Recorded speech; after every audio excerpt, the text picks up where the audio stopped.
We ready. Hands in, boys. Haunting table on 3. 1, 2, 3, haunting table! Oh, yeah! A 17-year-old girl and her date, murdered in a story shrouded in mystery. The killer never found. Does her spirit still roam the halls of the Roadhouse? We'll pull up a chair and join us around the haunting table.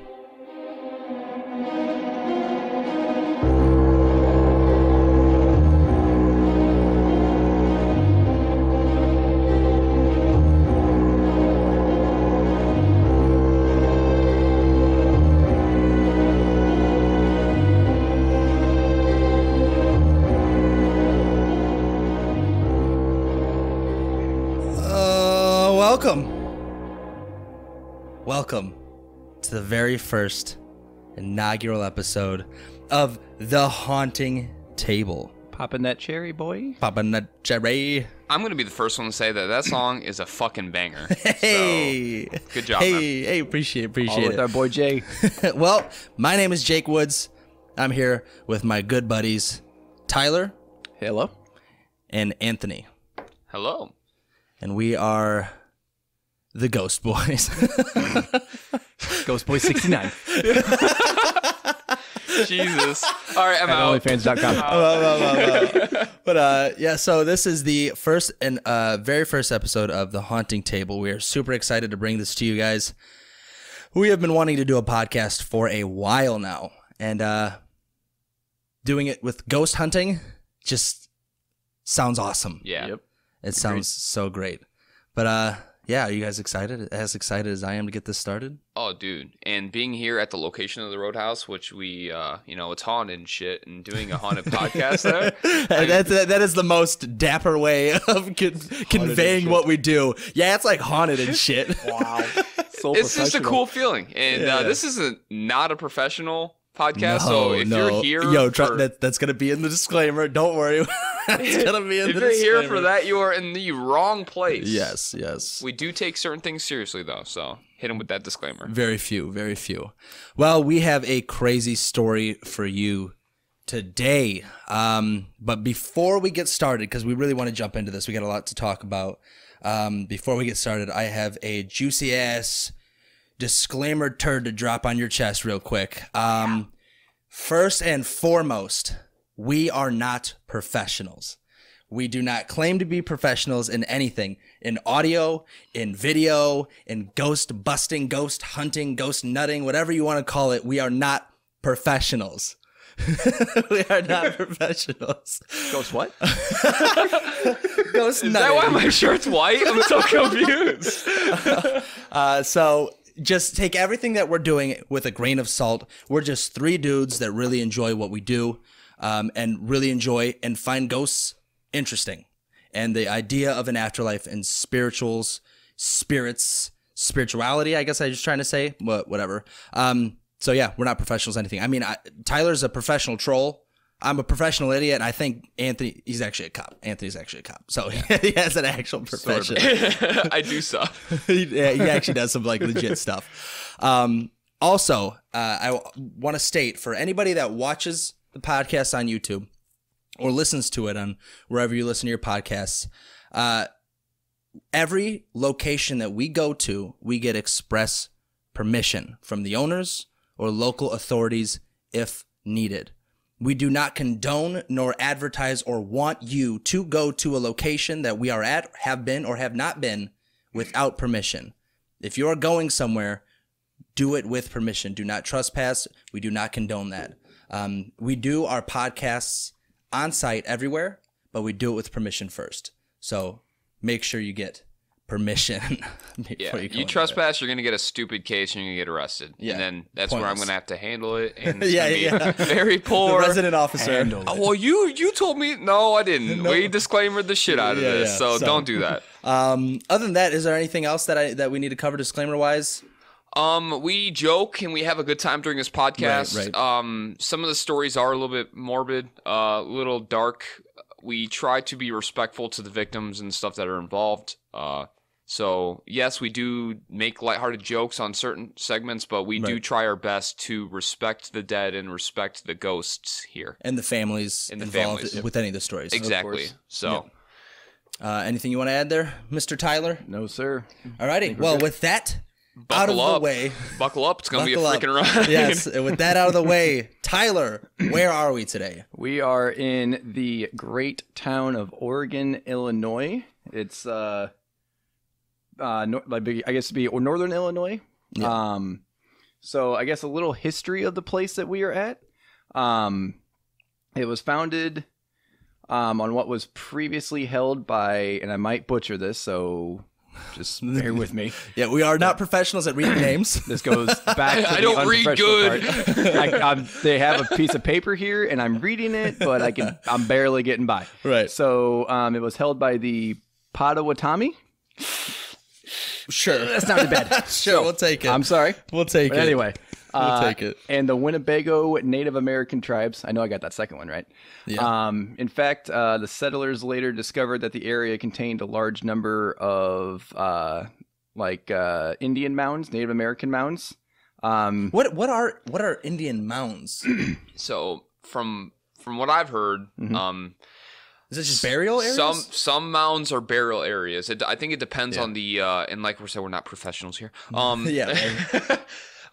Some tribes, the mounds are burials. Other tribes are just large mounds that they feel are sacred. And So is that what they mean when they say mounds? mound people? Okay. Yeah. So These might be the sacred ones, possibly. I'm not sure. Because they're supposed to be 10 to 12 feet in diameter. So I'm not sure what that means, but it might be the sacred mounds. I'm not sure. Right.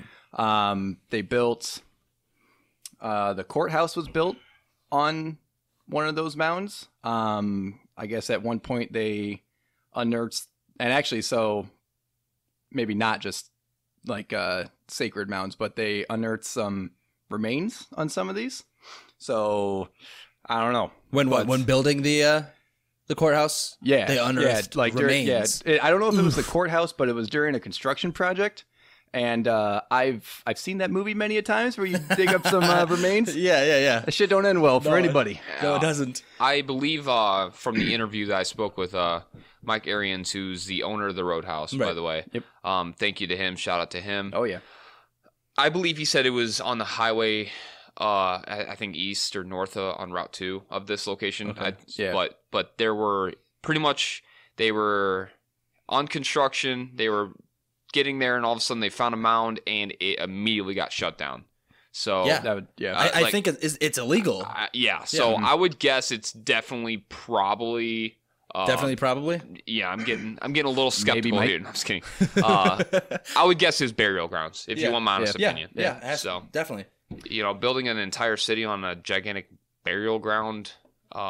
That's lit. That's good for us. Yes. And that's bad for everyone else that lives. But for us, it's great. Yeah, and I'll wait for some of these more stories that Tyler has because it just spirals out of control from there. So There's a few interesting ones in here. Yeah, of course. Sorry, continue. Yeah, continue. So continue as to the history of Oregon. Yeah. So the original founders of Oregon and another nearby town, Rochelle, they were pretty much entirely of settlers from New England.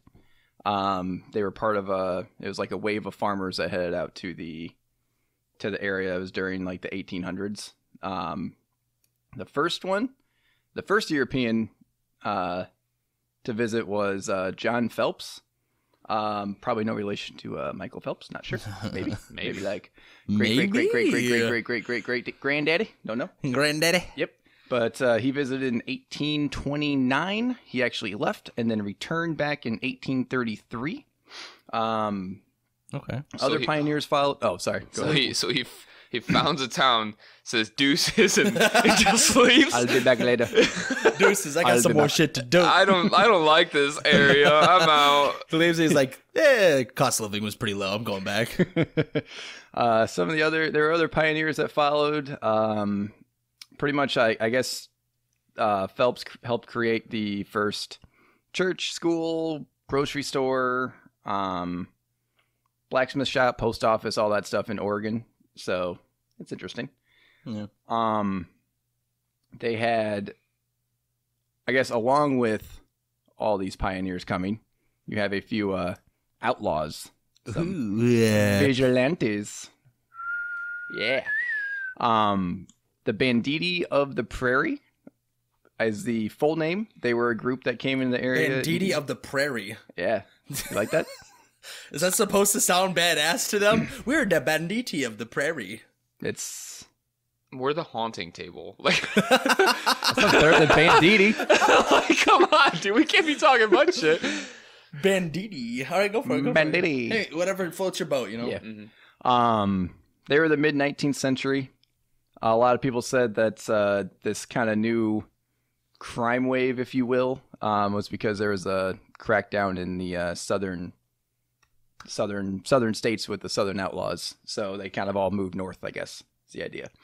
1839, actually, so kind of in the middle of all of this. It was originally Oregon City, actually. And then they decided to rename it Florence off of the city in Italy. Right. So they apparently thought it looked so good that this is like an Italian city. That's a little presumptuous. Yeah, right. Hello, Florence. Fast forward to now, and how the mighty have fallen. Wow, this is not Florence. That was why Phelps left, and then he came back. I thought this was going to be Florence. I'm out. A few years later, in 1841, pretty much the Banditti were still in this area. They continued with their pattern of robberies, theft, counterfeiting, and murder. which along with that came the regulators. Yeah. Mount Now up. that's a badass name. Mount up. We are the regulators. That's a badass name. Right.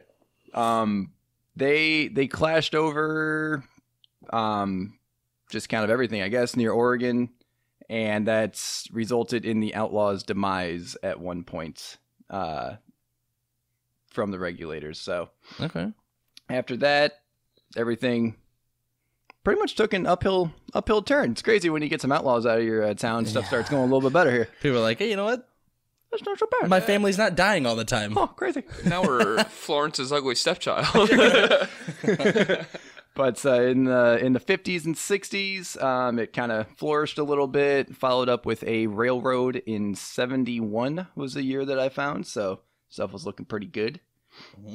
But the city of Oregon, it was first organized under an act of the Illinois General Assembly, which was approved on April 1st of 1869. By 1870, it had about 2,000 people, I believe. They elected James Gale as their first mayor on March 21st of 1870.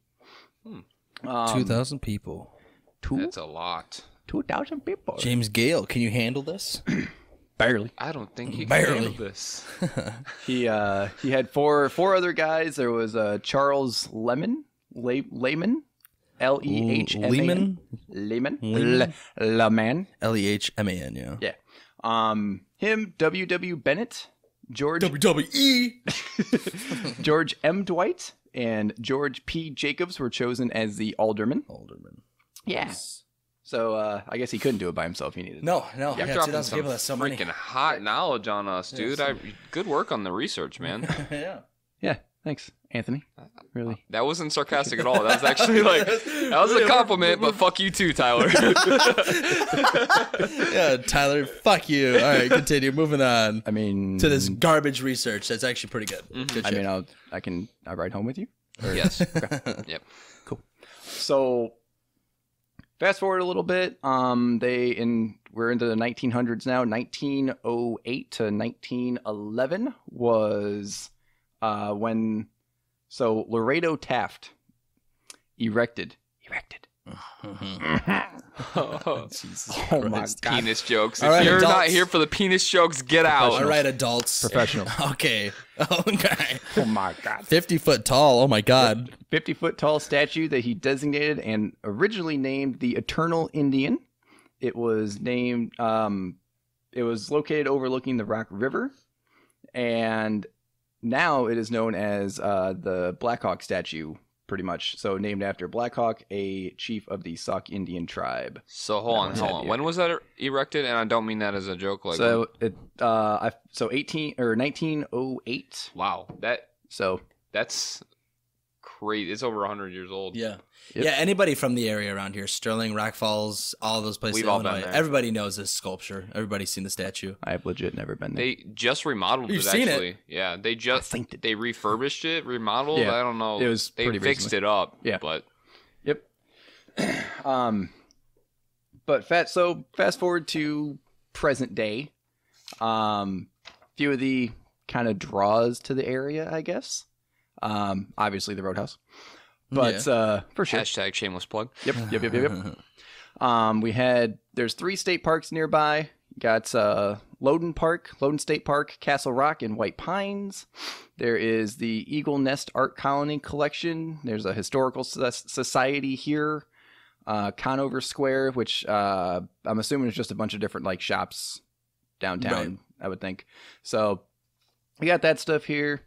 There's a few events that are done throughout the year. I don't know about now with everything going on, but Pre-COVID. right. But this would be like before When the world was normal. right. Fuck you, COVID. Yeah. So they had there was Autumn on Parade and then Autumn on the Prairie. I'm assuming the Autumn on the Prairie was just people go out to where I don't remember where exactly it's at, but out on the prairie and they see just everything out there. Right. There was the Candlelight Walk.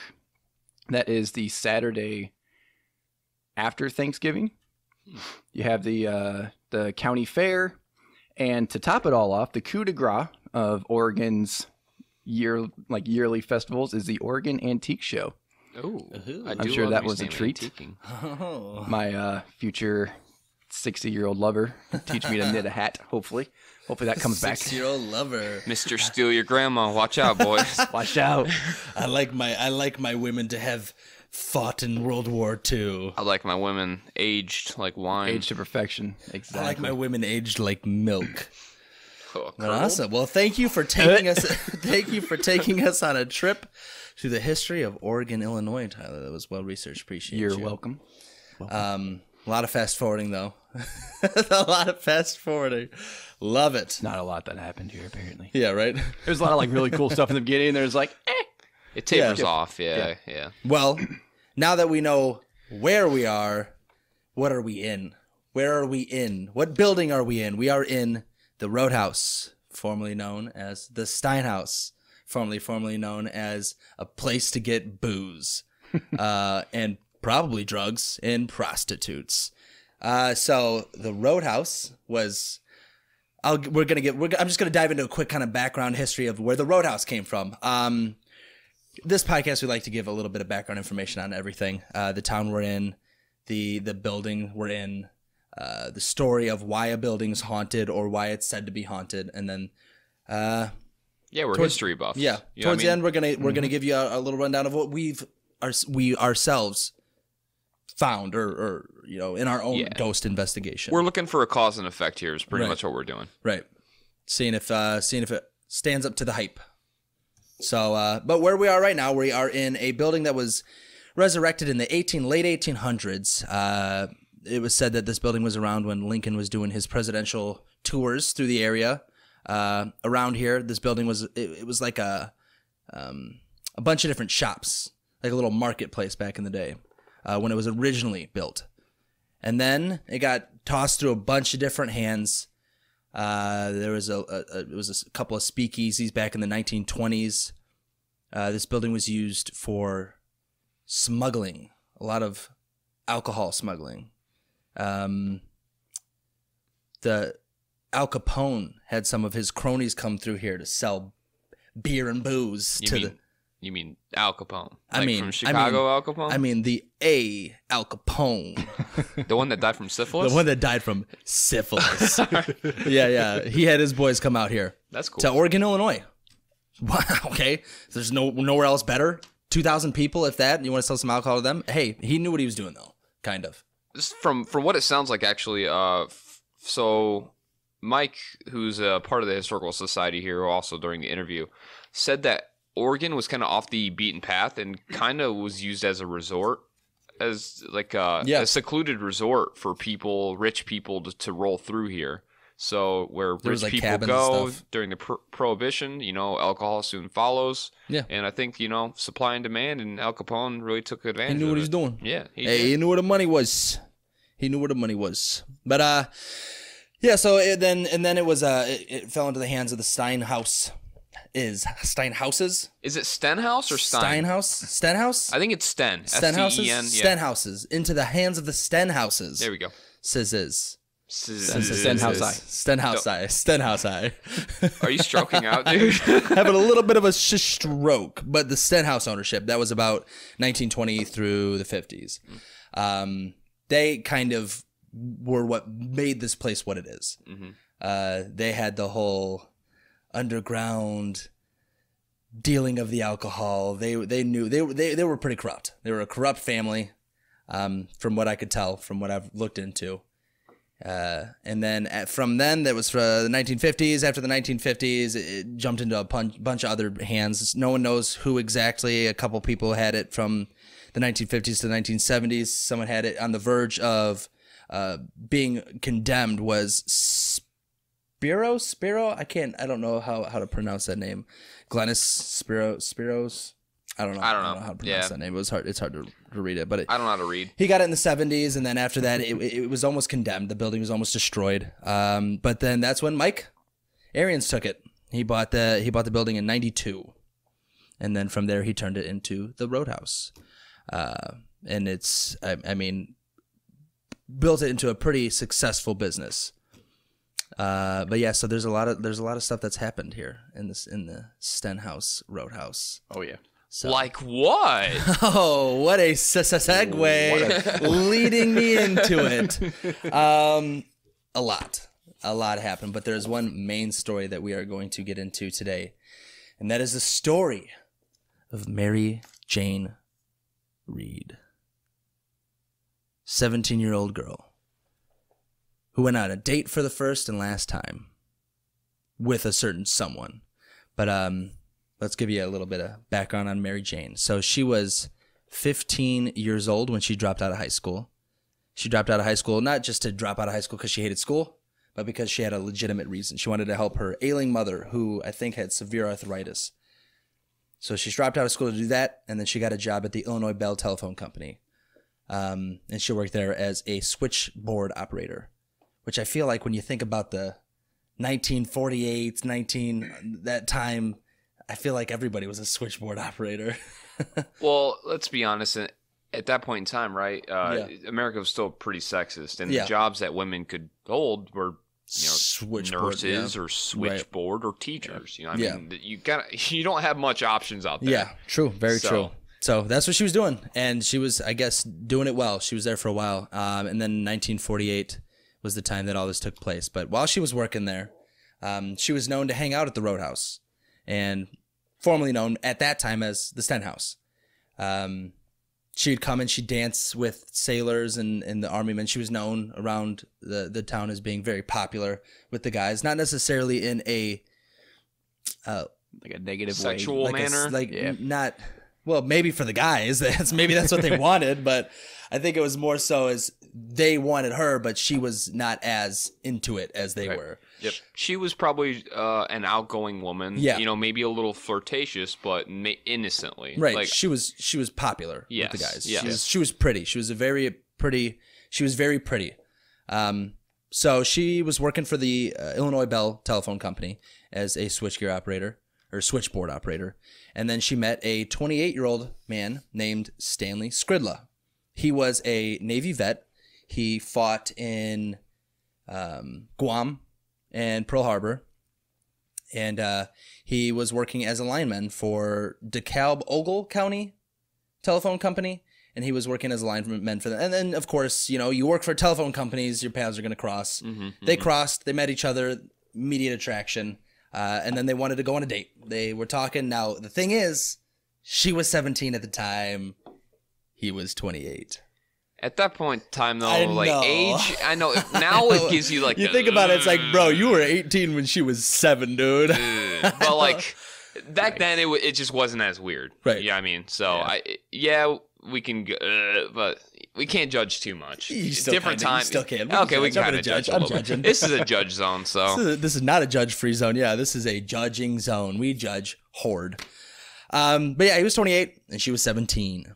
But this wasn't her first boyfriend. She's had boyfriends. She's had on and off relationships with other people. But they were attracted to each other and they went on a date. So they decided to go out one date, and this was June 24th. 1948. They go on a date and they hit a couple bars. They're seen at 3 different bars. One of them being, I think, what was it called? It was Alexander's Log Cabin Inn. That was one of the main ones that they were seen at. Very interesting. I don't want to delve too deep into what was seen there, but I implore everybody to do their own research. This is still, crazy enough, an open case. So a lot of this stuff we're going to kind of tiptoe around. But you'll get the gist. Do your own research. Yeah. We're gonna give you as much as possible, but if this story intrigues you and you want to learn even more about it, it's out there. Do the research. We just can't necessarily say. But anyway, so they were seen there at Alexander's Log Cabin Inn, and then they were seen at the Roadhouse, known as the Stenhouse, but I'm going to continue moving forward calling it the Roadhouse just because that's what we know it as. That's what it currently is. So the Roadhouse was their last stop. They were seen there dancing, hanging out, and then they left. And this was later at night, and this was on the 24th. So the 25th comes by, 6 a.m. Her mom, Mary Jane's mom, hasn't heard anything. Normally that's unheard of. Normally she's home by then. She's not out that late, and if she is, she'll say something or let her mother know. So 6 a.m., a shoe is spotted on the side of the road. Driver stops to see what the shoe is, looks, and in the ditch, in the grass, laying face down, is Stanley Skridla, shot to death, 3 times in the groin, twice in the chest. Is that correct? I think it's one. I'm not 100% sure. So it was in the groin area and in the chest. He was shot by a .32 caliber. What else? There's something weird about that. You want to go into a little bit more? Yes, I'm doing that. I'm trying to segue into one of the more interesting facts about his death. Yeah. I got you, boo. Yeah, literally. He's like, hey, you want to continue saying the thing you're going to say? Yeah, we'll do. But not only was he shot to death, but his face was burnt. His whole face and head area, I think it was on like the left side or so, but his face and head was burned, which is weird. Why would his face be burnt? And there's a couple other details about it. He was seen... part of his pants were unzipped and opened, but you could see, if you look at some of the pictures, you see like a gunshot hole through the pants. But if they were open where the gunshot wound would be, it wouldn't have shot the pants. It would have went right into the... So speculation says that he was shot in the groin area and the pants were after death opened, which is, like I said, you could do some more research on that. Yeah. Don't get too deep it sounds like somebody's trying to... Right. Create a crime scene to throw off investigators. Yeah. For a while, people were thinking, it was botched burglary, but he had money in his wallet, a paycheck and everything. So botched robbery doesn't kill a guy and not steal anything. I mean, you don't have to be a top-of-the-line investigator to know that. Yeah. So a couple days go by. After finding Stanley, it's the 29th now, June 29th, 1948. Nobody's heard from Mary Jane. She's still missing. And then she's found. Almost the same type of death. She's face down in a ditch, but she only has 1 gunshot wound. We're going to say, for the sake of the story, in the back of the head. That was what was reported, is she was shot in the back of the head, and that's how she died. It gets very, very murky from there. Yeah. So again, do your own research. Yeah. Dude, it's freaking wild, and you can get lost into this rabbit hole. Yeah. So, we respect the investigation, and that's kind of why we're tiptoeing around this aspect, right. And we're just going with what was reported. If you want to talk to us off the record, maybe we'll give you guys a little bit. But this is a shit show of an investigation. It's all over the place, so to speak. Yeah. So yeah, she's found 1 gunshot wound to the back of the head, and What's crazy about this is she's found face down. Her pants, she was wearing brown pants, are often folded neatly on her back, but she still has her panties on. Weird. Yeah. She doesn't make sense. It doesn't make sense at all. None of this makes sense. Why? and she was wearing her mother's wedding ring, which was still on her when they found her. And even still, after that information about her and then that information about Stanley, they were still saying it's a botched robbery. How did these how does she die? 4 or 5 she could have died maybe the same night, who knows, but her body is found 4 or 5 days after Stanley's. Still with very monetizable jewelry yep. and cash. And you can still try to convince the public that it was a botched robbery. Yeah, these robbers didn't know how to rob. It was a botched robbery. They didn't steal. They literally stole nothing. Yeah, that sounds like a botched robbery. You murdered somebody. Yeah. And folded her pants. And folded. That was very nice. It was very thoughtful. yeah. Very thoughtful. Thank you for folding the very pants. Very nice, Robert. Good job, guys. So the case goes cold after that. They can't find anything else. They can't find who did it. There's all their leads run dry. And then it goes until about early 90s, when Mike Arians enters the picture. And he becomes early 90s to early 2000, he is the mayor of Oregon. And he was also, back in the day, before he was mayor, he was a insurance fraud investigator. Where was that? Where was the Up in Chicago. He worked a lot of Chicago stuff and did kind of a lot of like private eye kind of investigations, I believe, on the side too. Don't quote me on that, but from speaking with him, I believe that he delved into actual investigations for stuff too. I don't know what, but yeah, he has a background of investigation. Right. So he took a liking to the case and thought it smelled fishy. There was some stuff going on that he didn't like that he wanted to look into. So around 2005, in order to exhume the body, to better inspect to see what was going on, so they can do a better autopsy. We have better equipment now. Technology has risen since 1948. Yeah, they were using switchboards. We have cell phones. Yeah, it's a little bit of a jump. Yeah. So yeah, right.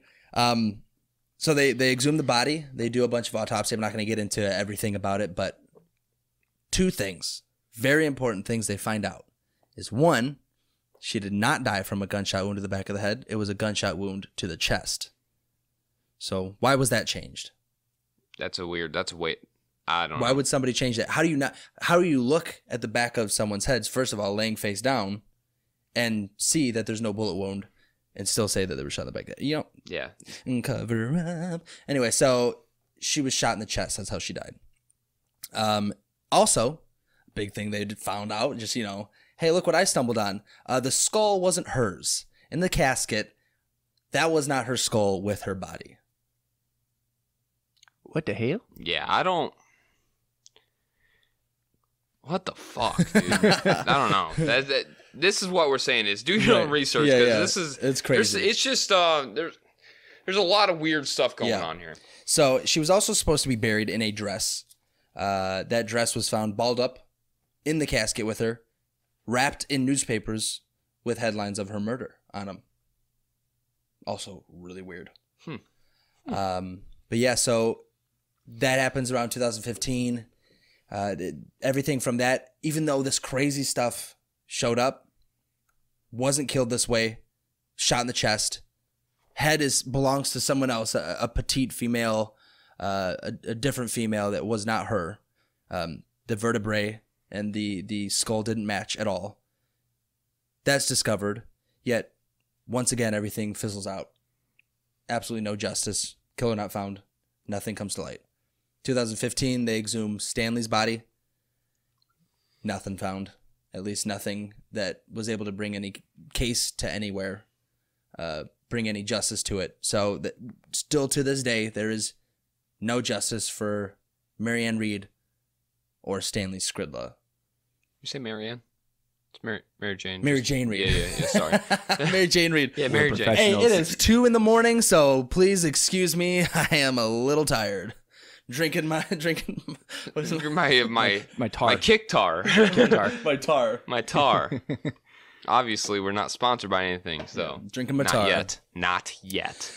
But yeah, so that is the roundabout story of Mary Jane Reid and Stanley Skridla. It's just it's very sad. Like yeah, a 17-year-old woman in a man that survived the Guam. Battle of Pearl Harbor in Guam, and his life is just taken away from him too soon. And then he's face down in a ditch. Yep, it sucks. It's a shame, and it really is, because they probably didn't, they didn't know, and all of a sudden their life was just ripped away from them, and that kind of leads into why possibly this place they may be lingering these halls here, right? There's different theories when it comes to paranormal. Why there's different hauntings. There's residual hauntings, which are kind of like when there's something that happens bad that has a lot of dark energy. Kind of like Gettysburg, you'll hear like gunshots and cannons going off there. Theory is that something big enough and bad enough happening in a location will actually imprint that energy into that location, and then that energy will just be on replay, and it'll just replay over and over again. So there's not an actual like spirit, it's just like the event itself. It's just replaying. Right. Just because and there's different, I'm not going to get too much into it, where supposedly water and wood are very impactful with like dark energy and stuff like that, to where it'll kind of replay. I also heard that sound waves can last. Some sound waves can last for almost ever. Like piano sound waves in certain bars, they say, can actually get trapped in the walls and sometimes leak out, and then you'll hear it. So it's basically like an echo that's been sitting in the walls that eventually will leak out, and you'll hear it, and you'll be like, oh, a ghost is playing piano. But it's actually just sound waves that were trapped in the wall. Yeah, yeah. And then you got your normal ghosts, to where we won't get into like demonic stuff or anything like that. Right. But where people maybe were taken too soon and they weren't ready to pass, because normally when you grow old, you kind of accept death and embrace it at some point, because it's just it's what happens to everyone. When things happen violently and quickly, sometimes theoretically ghosts don't realize they're dead, or they're just not ready to move on yet. Or another aspect of that is, if you feel like you're wronged or you have unfinished business on this planet, they won't pass over, they won't move on. And I think if you could say, if Stanley and Mary are still here, they fit both those. Very young, very violent ends, and unsolved murder. Right. Not a botched robbery. Yeah.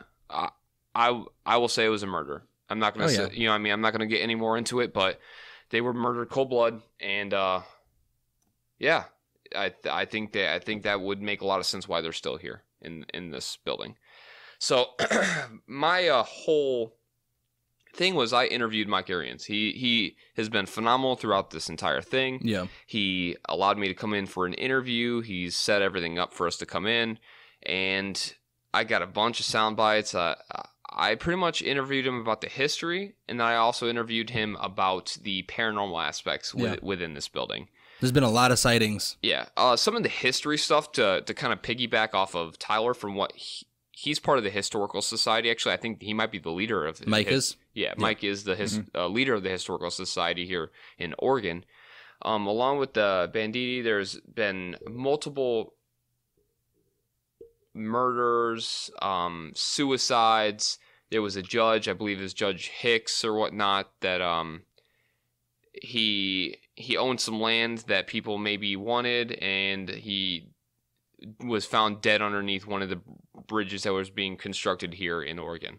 That's the way to do it. Easy way to get someone's stuff is by just killing him. Yeah. I mean, if you look through history, it happens a lot. Yeah. It's kind of the way to go about it, I guess. So they believe that he was pushed off and murdered. There was the river itself, which is the Rock River. Very large river here in the state of Illinois. Multiple drownings yearly, at least from his experience. He said that usually it's about one drowning a year, and that's counting today. Yeah. I can't imagine back then, to where more people were in the river because they were more reliant on the river. You get a lot of murders. He also mentioned that there was a lot of babies being found in the river. So you put 2 and 2 together. I think a lot of people were sadly, they didn't want the child, so they placed the child in a river and the child passed of drowning. And that's a lot of dark energy in a town like this. Small town like this. Small town on close walls. Possible Indian burial ground, mounds. Right. It's a lot. Like, there's a lot to unravel here. Yep. So allegedly, a male was killed over a poker game, thrown down some stairs, and then thrown into the foundation of the city hall that stands today. Mm-hmm. That some research that I found. Like, it's just a lot of dark things that have happened in a town of 3,000 something people. Yeah. It's just absolutely insane.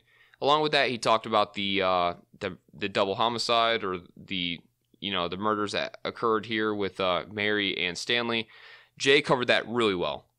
So I'm not going to get too much into that. Let's get into the paranormal, right? That's what we're here for. We're here for the ghosts. Let's see them ghost boys. Let's see them ghosts, okay? Ghosties. So I talked to Mike about his first experience, right? He buys it. It's dilapidated. He's remodeling it because the previous owner doesn't take care of it, or the remodeling fails because he runs out of money or not.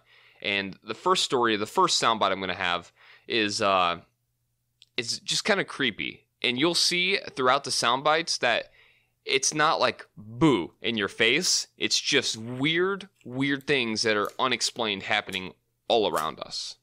So you want to give me that? I'll throw it up on real quick. Yeah. Tyler, you want to entertain while I'm... So, how was sound check? Sound check. No. We'll have that be on one of these. So we were doing our own investigation here, and it's just been in nonstop technical difficulties to get this podcast started today. I don't know if it's just where we're at. Yeah. The building we're in, but batteries fully charged, brand new batteries dying immediately all day. It's just been crazy. It's more than a normal occurrence, to the point where it's like, what the hell is going on here? Yeah, like something, it feels like something doesn't want us here, or is trying to play jokes on us. Too much, too often. Yeah, it just makes no sense. Well, it's not a funny joke, all right? We need these batteries. Professionals. We're shooting a podcast. We're shooting a podcast. Here, have a little bit of respect. All right. So I'm going to play this first cue. It's going to be Mike's first experience with the paranormal. Girl that would come in, and she would come to the front door, and there were other neighbors who were curious too, don't misunderstand me, and she would stand in there where the bar is at, where I was working on the bar, and she would just look around. And I would go up and I'd say, can I help you? If you can come in and look around and leave, fine. And she goes, oh, this is going to be so nice. This is going to look just like it used to, or it's going to be just the way it used to be. I kind of thought that was an odd statement to make. So I chatted a little bit, and she was a little more chatty than I wanted. She left. So I wasn't maybe a week or 10 days later, there she is again, same scenario. Comes in through the door, at least from that direction where the door was. I don't know how else she could have got in here. And she's standing there, and I go up and I go, oh, hi. We were trying to do something here. And she goes, oh, this is going to be so nice. It's just going to and so it irritated me. It pissed me off. Yeah. I'm going to stop that real quick. I just want to talk. Same girl just walking into a remodeled restaurant and saying, oh, this is going to look just like how it used to. This is going to look so nice. That's just weird. Like, normal people, probably don't remember what it looks like, and coming into a under construction restaurant is just odd. Yeah, bitch, why are you just walking up in my building like this? Maybe one time, oh, what's going on in here? Because, I've had dumb people walk in the crime scenes and stuff like that. Get out! Yes, just leave and let me do my job. But 2 times, it's just weird, and it's the same girl. So it was just an odd moment. I'm going to continue. I got to get some money coming back in, So I want to get it open. So I thought to myself, what I'm going to do is I'm going to give it a beat. I'm going to walk out the door. I'm going to wait for her to walk out the door. And as soon as I hear the door slam, I'm going to go open the door and peek and see if I can't tell what she's driving. Because I thought, you know, if I could see her pull in, I'm outside, or tell the guys what she's driving so I can close that door so we can avoid this situation in the future. So I did. And so it beep, beep, beep, boom, heard the door close. Beep, beep. But I might crack the door open about. The only really way back in those days that you could go would have been this way and the door open like that. So in the walk to go down to where you could park was. So I'm going to fast forward just a little bit here. I could not see anybody, and I know I was like 3 seconds behind her, 4, 5 max, and I cracked the door open and I couldn't see anybody. So I thought, well, she probably went this way, but I don't want her to see me, so I open it up. Well, you got about the same distance this way, and there's really no area to park up here anyway. Why would you park where there's no parking place? There was nobody there. Point of my story. So, same girl stumbles into this restaurant, being kind of weird, talking about the history of the restaurant and making it look like how it used to. And then he follows her outside, and she completely disappears. Right. And I mean, she gone. If you look on the outside, there's like nowhere to go. Like, it's just right next to a highway, and it's like open spaces the entire. It's like up, especially a bridge back then. There's a little bit more now, but at that time. So what was that? 92, 93? Yeah, when he was remodeling. Yeah, when he was remodeling, and he was like, so it's just super odd. As time goes on, his workers start to experience kind of weird paranormal activity, unexplained knocks, weird smells, stuff like that. And they urge him to kind of get into the paranormal investigation, right? He's a little skeptical. He starts to notice things a little bit more that are unexplained. And then finally, against his will, he contacts a psychic. Mike's kind of at first is anti-psychic. Right? Yeah, I think everybody's anti-psychic. Yeah. Except for psychics. Except for psychics and people that are related to a psychic. Yeah, yeah. I felt good. I take it with a grain of salt. Right, okay? right. I'm not gonna knock it, but I'm not gonna try it. I think there's a lot more phonies out there than actual people that can do psychic stuff. And that's where I'm very skeptical. Right. But we're gonna play this next soundbite, and it kind of shows him his interaction with the psychic. I'm sitting there and I'm looking at the couple. Like I say, Marge was here. About that time, up towards the end of the bar in the hallway, I see Marge go through.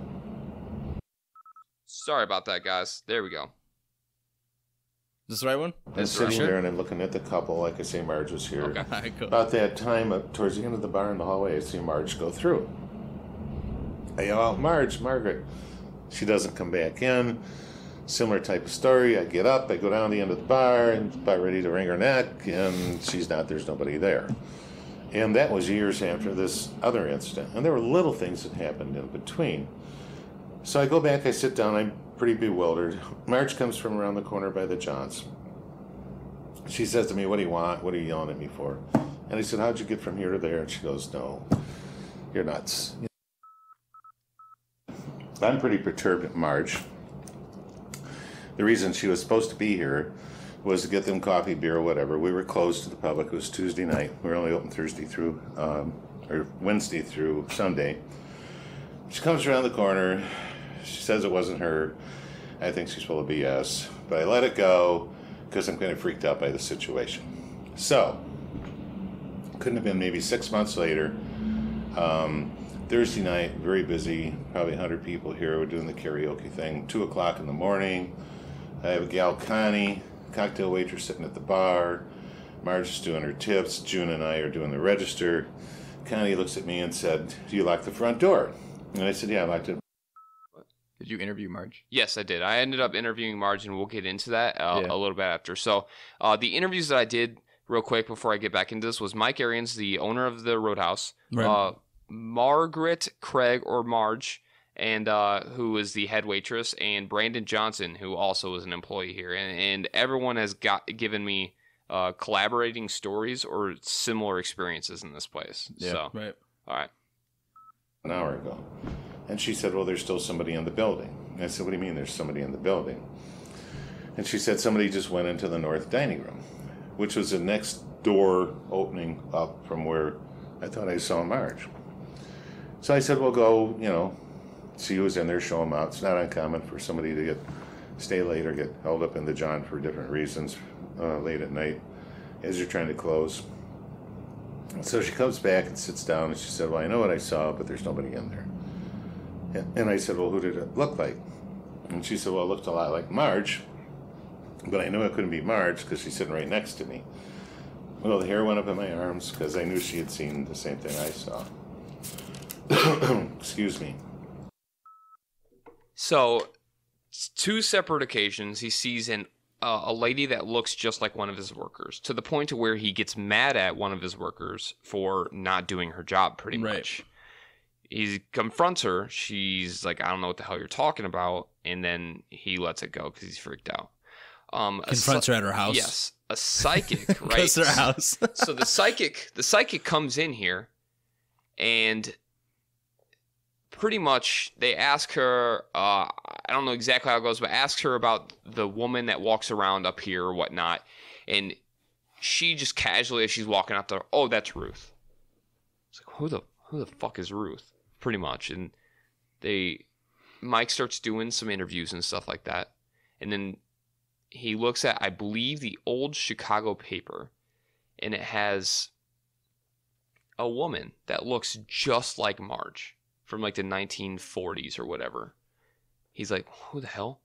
And lo and behold, it's Ruth, Mary Jane's mother. And he's who he says looks just like Marge. Why would Mary Jane's mother haunt here? So it sounds like, and I have a little bit of soundbite later. Maybe wants to just be with her daughter. If her daughter's stuck here, family's everything, right? To some, to some, yeah, good people. And it sounds like after Mary Jane passed, the mother went crazy and was emitted into a facility. Rightfully so. You just had your... Well, she was taking care of her mom. Yeah. You just had your 17-year-old daughter who's been taking care of you and being an amazing person just ripped out of your life. I can't imagine having to bury your own child. And having no justice, no closure as to who did it. Yeah. And, and possibly some sketchy things going on. Like I said, investigate it. Look into it. Look into it. Is that who the lady in the hallway is? Yes, that's who the lady in the hallway is. Well, somebody that's been reported sitting in the front hall here is Ruth. Is Ruth. And we call for Ruth later in our investigation, and stay tuned. And maybe it's nothing too exciting, but it is weird. Interesting. We'll get into our investigation after all of these sound bites and stuff like that. But we're just setting the tone for kind of like what the paranormal activity that happens. What we saw and what we were looking to see going into this. Yes, exactly. Just I guess as being the parent of the group, I know I would. Not be in a good state of mind if any of my kids had that happen to me. Right. So, I get it, in that aspect. So, we'll see. Yeah, we'll see. Yeah. So, I actually asked Mike, right, during this interview, can you better describe Ruth, and Marge, and how similar did they look? And this is what he said. Marge and Mary's mother look very similar, you said? Yeah. Almost identical. Period-wise, okay, the picture of Mary Jane's mother that was in the newspaper was obviously 1948. Mm-hmm. As Mary Jane's mother got older, I've seen other pictures of her. They don't look that similar, but in 1948, just because it was a weight gain type thing, yeah. Like everybody, you get a little older, you gain weight. Mm-hmm. In Marge, facial structure, the nose, the eyes, the cheekbone. They're just like right on. They look like from. Okay, the newspaper picture from 1948 is a tad grainy, but you still get it. Mm-hmm. So he's pretty much saying facial structure, eyes, nose, everything about. He even says they almost look identical in the beginning. Right. It's just, it is so crazy. And now it makes a lot of sense to why he would confuse the lady that's walking through to be obviously Marge. Could you imagine talking to somebody and then that somebody not even being real? Yeah. Or like being an apparition. Yeah. Or yelling at a worker and looking and having them look at you, because obviously we've all kind of like, oh, I don't know what you're talking about. Having her legitimately look you in the eyes and be like, I don't know what the hell you're talking about. Why are you mad at me? And have it be legit. I can't imagine like that kind of shit. That makes my butthole pucker. Like, could you imagine? Just imagine walking somewhere, talking to somebody, and that somebody just disappears. Is a ghost. You literally made eye contact with a spirit. You talk to them. You say, hey, what's up? What'd you have for dinner? Oh, soul energy? What a ghost seat. That was bad. Let's just keep What a ghost seat, man. I don't know. The beeping you guys are hearing is me queuing up the next soundbites. Yeah. Like we said, we had some technical difficulties today. Right. And bear with us. Well, and also a thing that I really want to make sure that this podcast is genuine. So everything's live. We're not doing it. Everything you hear is how it sounded when we recorded it. I'm not post-editing anything. Nope. Everything's all You're fresh, getting raw live. footage. Raw dogging. You're getting raw dogging footage here. Raw dogging footage. All right. So I start to talk to Mark a little bit and see, all right, so you see some ghosts, you're seeing some apparitions and stuff like that. What else are you experiencing? And he's got the temperature drops. He's saying that from one bar seat to another. Mike, yeah. Mike, sorry. It's late night. I was making sure you didn't. Thank you for saving me on that one. I love you. You have my babies. Yeah, for sure. So from one seat at the bar to another will drop 7 to 10 degrees. Like that, and there's no AC on, no drafts in here. Like right now, we have no AC, no fans on, and it is dead ass air. Like it is so hot in here. Bad. I was, if there's a ghost that wants to sit on my lap, give me a cool, nice little breeze. Please don't do that. I take that back. No ghosts, please don't sit on my lap. Please don't. Okay, but for real, like ghost, come sit on my lap. What's up, girl? Oh shoot! I was gonna make an. All right. Moving on. So this has been a common occurrence amongst the workers too. Is the smell of flowers or like antique perfume? Yeah. Perfume. It's super weird. In the same smell happening over and over again in different rooms at different times. It takes away. Oh, it's just something from outside, or oh, somebody sprayed some Febreze somewhere, or something like that. Right. It's just. Nobody will be in the restaurant and they'll smell like sweet, old, antique perfume. And that's just so creepy. That's just Jessica, one of the waitresses. She literally just eats flowers and she's just farting lavender. She eats candles. She doesn't. They're like, where's this perfume come from? Oh, I just farted. I just ate a whole Tyler wants to know if Jessica's single. Is she single? Can you please fart in my room? Jessica, come sit on my lap. So, right here. Jeez, this is a common occurrence in this, is people sitting on Tyler's lap. I want all of them, except for the dudes. Don't knock it till you try it. Anyway. Yeah, dude, it's 2020, man. So it starts to get a little bit crazier to where things are being thrown around. Utensils are being thrown off the shelves in the kitchen. Jesus. I even have a soundbite of a story he talks about to where something is actually thrown at him in the middle of the air. I'm actually going to really quick turn the fan on because we weren't joking. It is smoldering in here, so you might hear fan noises in the back. Get over it. It's as smoldering as Jay's dashing looks. Oh, thanks, dude. Are you sure you're not into him sitting Jay, on your lap, bro? Not you. I mean, there's nothing wrong with it. I'm just... Jay. Not you. That's brutal. Oh, shoot.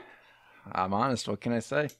So, yeah, right now he's plugging in a fan, and he's doing a terrible job because he didn't place the fan close enough to the outlet. So he's, like, pulling on it, and it's almost tipping over. Like, that is a very taut wire now. It is definitely a battle of the wits against Jay against the fan. He is losing. Oh, my goodness. Oh, it looks like Jay has finally plugged it in, and yes, he has completed his goal, and he's back. I have a huge sweat stain on this seat from my leaky butt crack. Because it is so hot and sweaty and muggy in my pants. Back to thrown objects and the paranormal. You're tired of hearing about my sweaty pants? All right, cool. I'm not one. Cue the recording. Is that your cue for you? Cue. We went in the basement. She did hit on a few things that really kind of made me wonder. So she comes up from the basement, and as she's down there in the butcher room, she's grabbing her.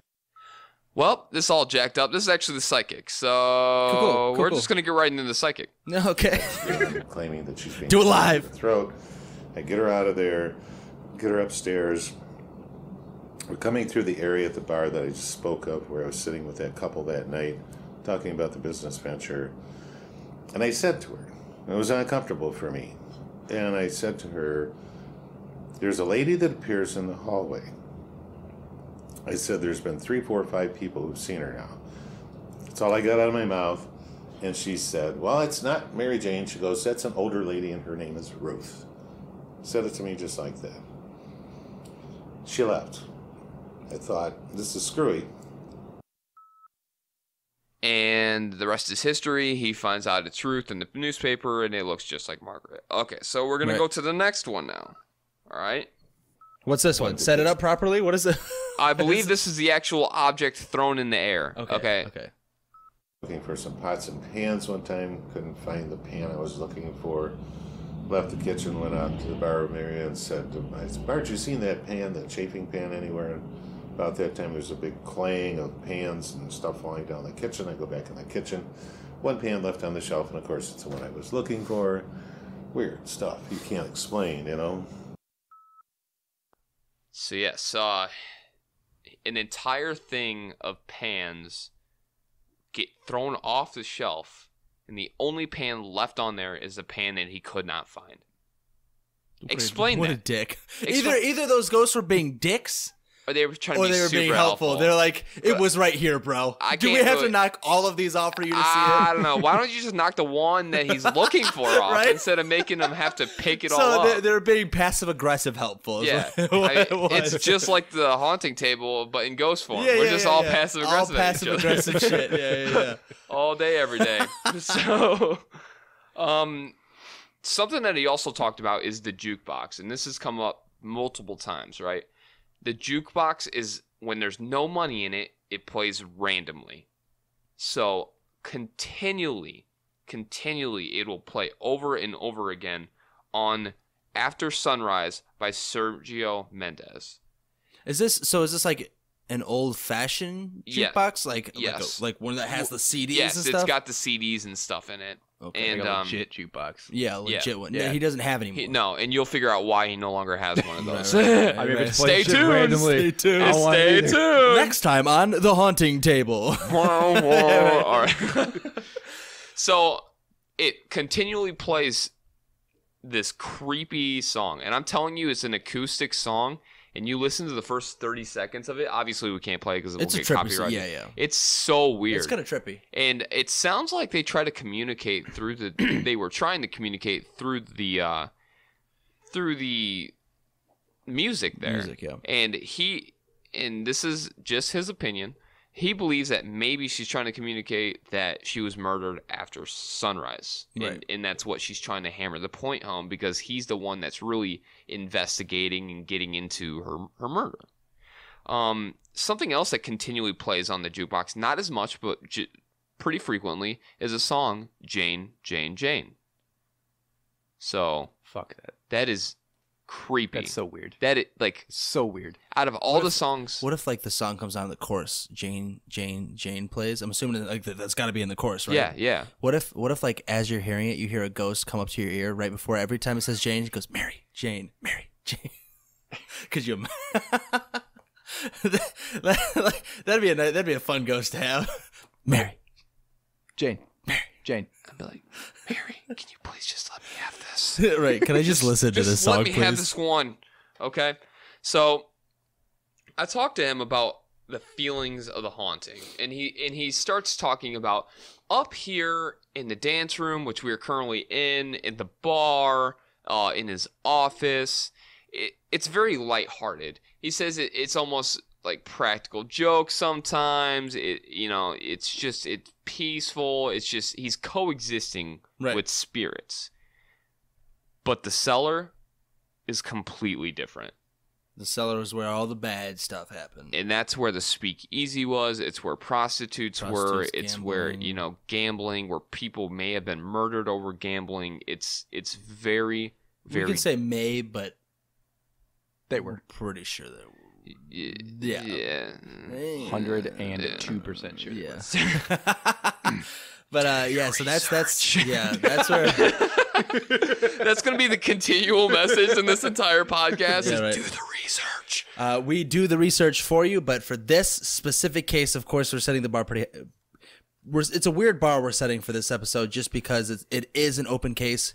Moving forward for closed cases, we will just get into speculation and say whatever the hell we want. Yep. But because it's an open case still, we can't say too much, like we said earlier. All right, so this next soundbite is kind of describing the feeling of the cellar in his own words. Obviously, we'll describe what we felt, but I've heard multiple people in here describing these very, very, very words. You go in the basement. Whole different ball game. For me, it was initially. I used to open the trapdoors and walk down the trapdoors into the basement and stuff like that. And I felt kind of creepy opening a trapdoor and walking down it, but, I sealed them all up and I made a way to get in the basement from the outside. It was basically always there, but I refurbished it and got it going again. It's just foreboding. It's just creepy. It kind of closes in on you or something, and then... So he just says it's like foreboding. It just weighs in on you. It closes in on you. It's definitely a different feel down there. And I completely get what he's saying when up here is a little bit lighter. I mean, the good times happened up here. The fun times happened up here. The dark things happened down there. It could have been fun depending on who you ask. I mean... I'm not going to say it, dude. if you're paying for a prostitute, dude, you're doing it wrong. What, you get prostitutes for free, okay. Mr. Anthony? No, really? No. All right, let's rephrase that. You shouldn't have to pay for prostitutes. I mean, dude, this should be free. How about you grow up and you be an adult and you find somebody that loves you? Right. Yep. Right. There we Stop go. judging me for my life choices. Yeah. Oh, the two single guys, the guys that aren't married. Thanks, Anthony. Why don't you just find someone that loves you? Yeah, it was that easy. I'm sorry, nobody's gonna love you guys. Yeah, we know this. Yeah, okay, and you're over here. I have a wife. I do have a wife, and she loves me very much. She is a sweet lady. She is a sweet lady. She is a terrific woman. I'm happy for you. But also, screw you. She's a beard. I love you guys. So yeah, we know. All right, cool. Secretly. Well, now it's out in the open. Pretty public. Surprise! All right, moving on. Q. The next Very very words. Fuck you, dude. It's late. So the next person I interviewed was Margaret Craig. I believe she's in her 70s. She's been working here since 1995, so she's been here for a while. She's the head waitress. Is she still working here? She still works here. Well, that a girl. Once they open up again. Yeah, stupid COVID. Once this place opens up. Suck my dick! Yep, she'll be here. Good for her. She was an awesome... She might have been my favorite interview. Yeah. Like, she just hit it right on the head the entire time. Blew it out of the water. Yep. So, she kind of explained some of the first few paranormal things that she experienced, and I am going to... Hold on just 1 second. Okay. While he cues it up, you hear the beep, beep, beep, beep, beep, beep. Doing it live. Doing it live, boys. This is an unprofessional podcast. Which we stated in the beginning in the disclaimer. Yes, we did. It was disclaimed. And we're about to disclaim this recording. Here we go. Is that the past tense? Is that the past tense? Hey, I'm trying to learn these words real quick. Is that the past tense of disclaimed? The very, very words. Disclaimed? That sounds stupid. I don't think that's right. Q. One of the first ones, I never really believed in any of this until it actually started happening, and I'm a big believer now. So one of the first things that ever happened was Mike and June, his wife, that's since passed on. They had Arians. gone somewhere for a couple of days, and I had a key to get into the Roadhouse. I was the only one there. And at the time, we had these games that sat on the bar that you could play. Mm-hmm. So I decided to go over. I was feeling sort of down. And I just went over and sat there, and I started playing this silly game. And we had a jukebox there.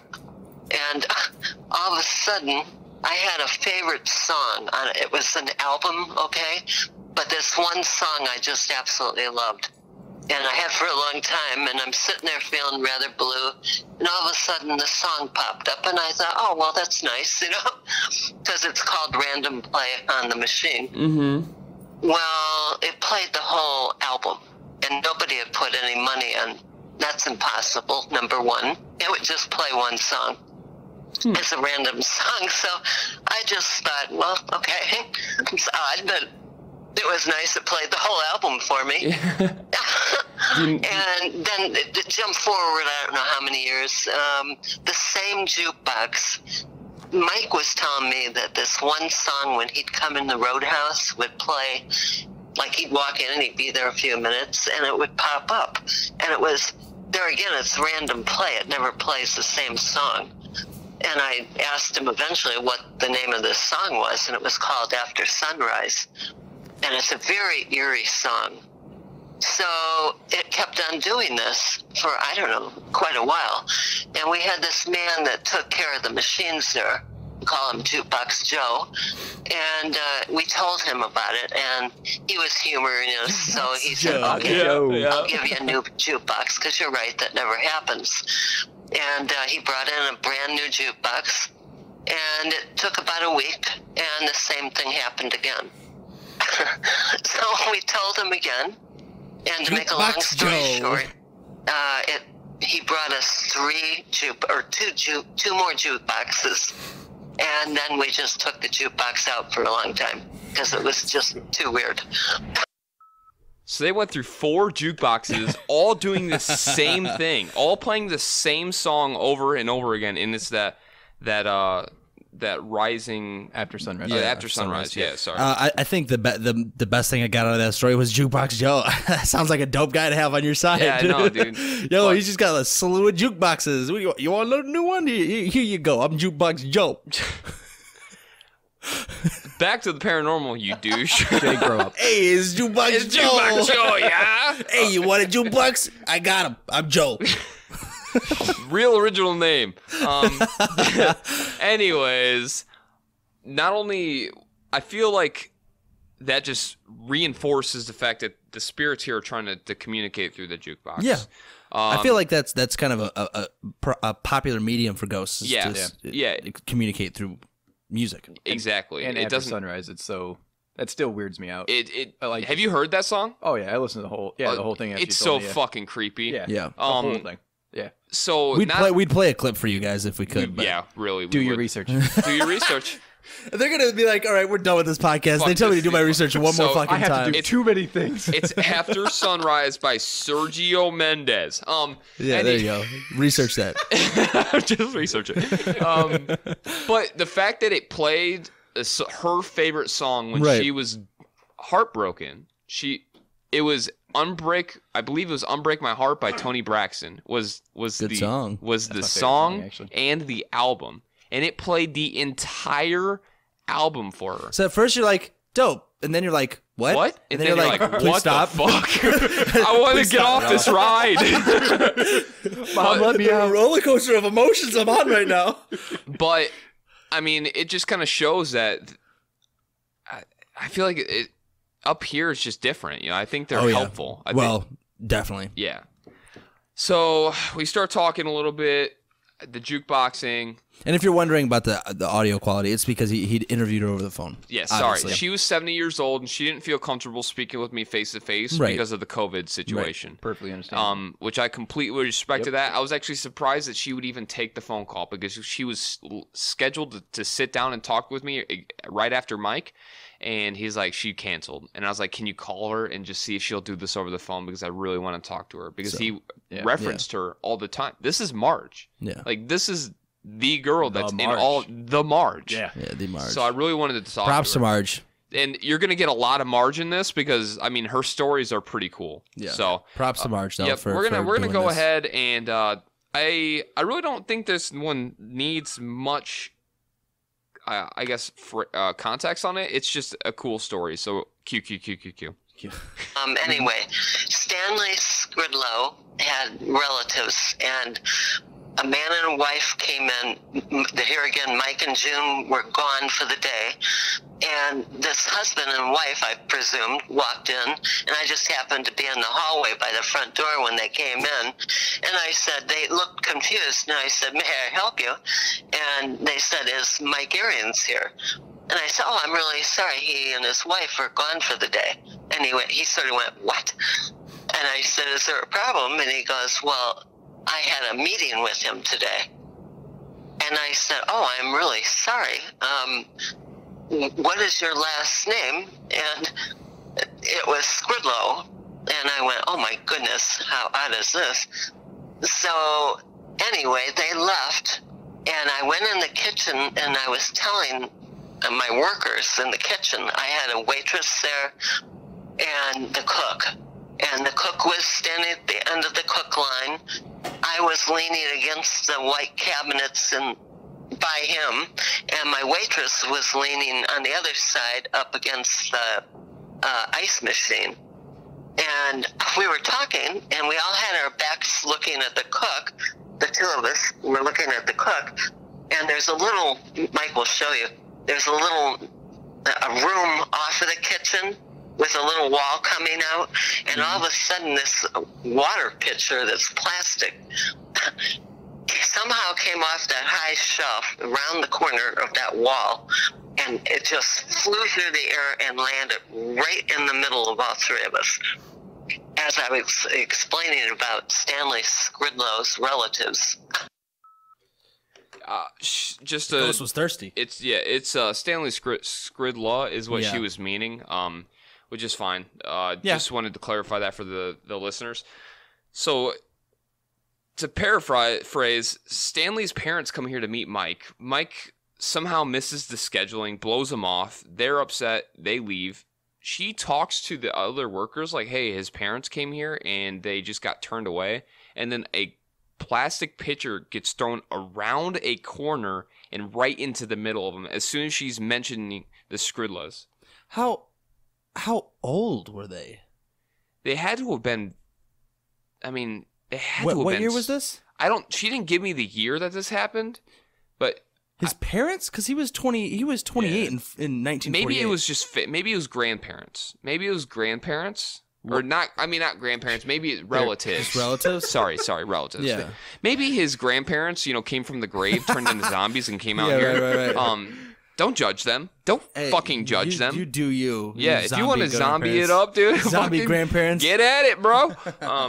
But how crazy is that? That's nuts. That would scare the shit I would out have been of me. like, I'm done. I quit. Yeah. I'm out. Are you thirsty? Because you can just ask. You don't need to throw the pitcher in. And the fact that I feel like Stanley was upset. I do. I feel like his parents or his relatives or whatever got blown off. And he, who knows? If he's still here, wouldn't you want to be around your relatives? Yeah. You know what I mean? He's obviously stuck here for some reason if he is here.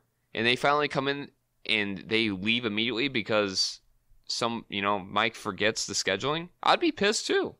So right. As soon as Stanley's parents or relatives are mentioned, he gets angry and throws a plastic pitcher at him. Or at least lets him know, hey, that's pretty fucked up, dude. Yeah. Now I'm curious. Did she say parents? I don't know. Do we want to play it back? Oh, yeah. I want to hear this. Okay, I just want to make sure. Yeah, let's. I want to hear what the relatives she said. We're going to go back. Boop, boop, boop, boop, boop. Anyway, Stanley Skridlow had relatives and. Oh, just relatives. Okay. My bad. It was relatives. But still, family members. Right. You know what I mean? Yeah. Crazy.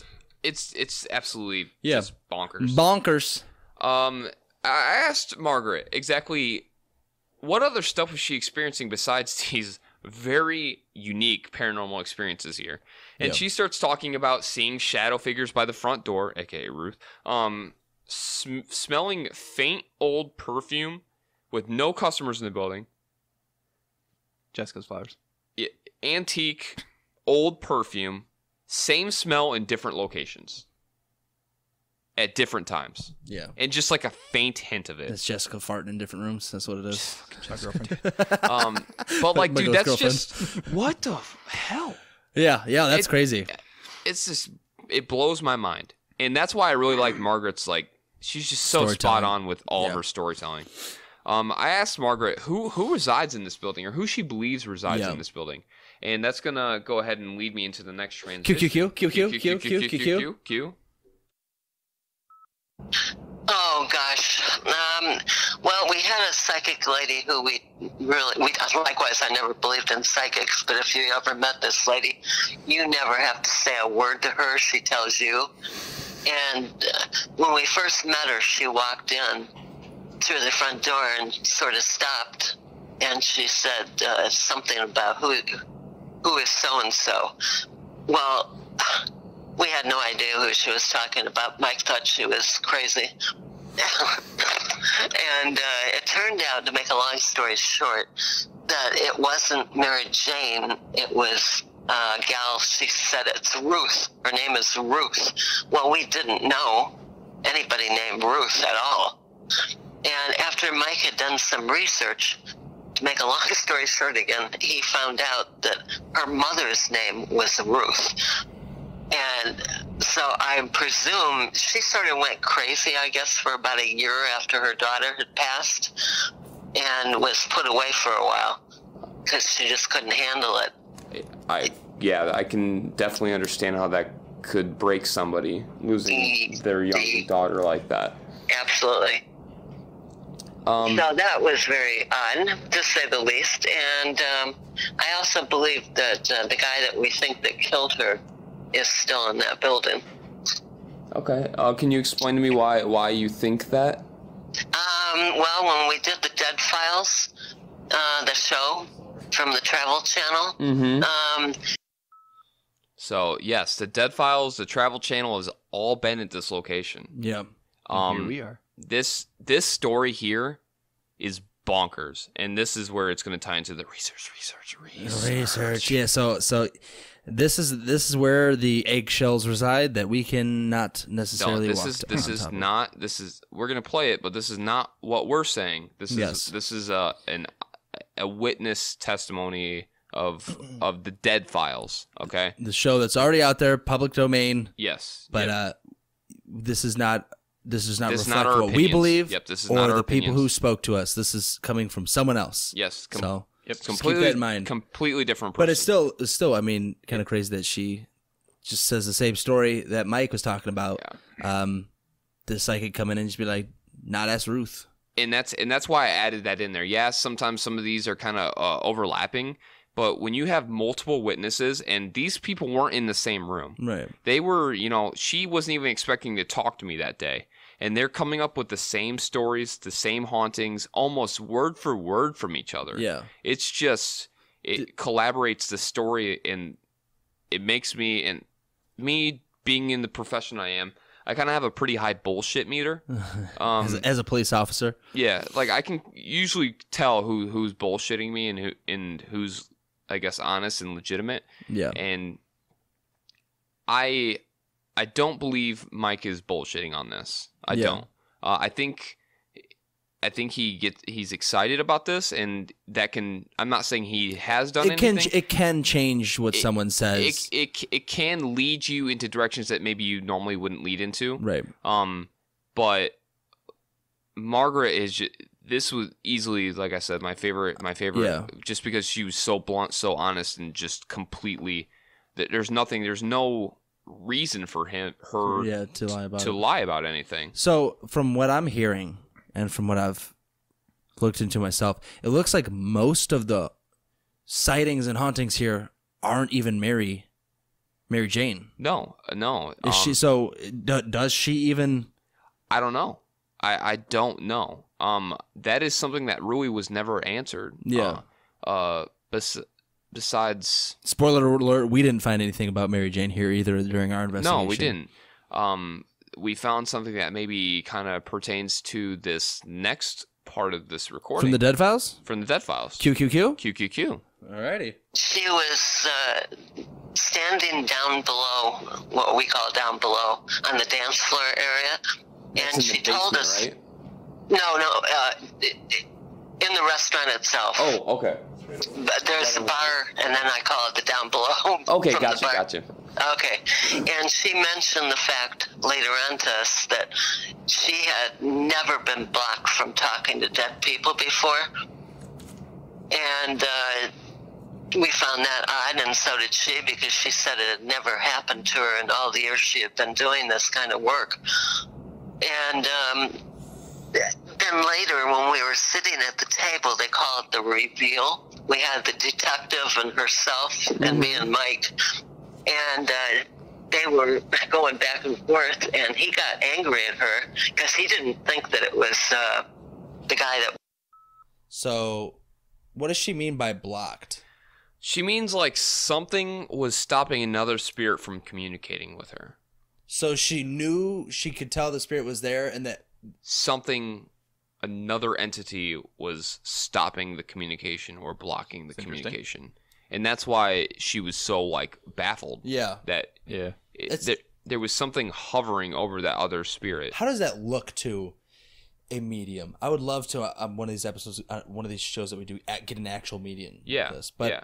I'm very skeptical, to a medium? Like, I'm open, I guess, to it.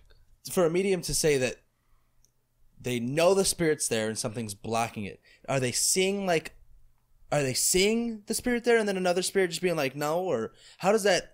I don't know. I think it's just one of those things to where you have like it or you don't have it, yeah. you know. And that's right after she was just like, oh yeah, that's Ruth, by the way. Or who's Ruth? Yeah. You know, like, what the fuck? Yeah. Just walking in and be like, oh, who's Ruth? And everyone's like, what? How did you know? Just crazy. Right. So, let's get back into the psychic. Sure. thought that killed them, the two people. He thought it was somebody else, and she looked at him like, no. And he got angry sort of at her, and he said, well, who do you think it was? And under her breath, but you could hear it, it's in the show, she went, the cop. We're going to tiptoe over that. Yeah. But that is a big statement. Very big statement. So... watch the Dead Files if you want to watch that, or don't.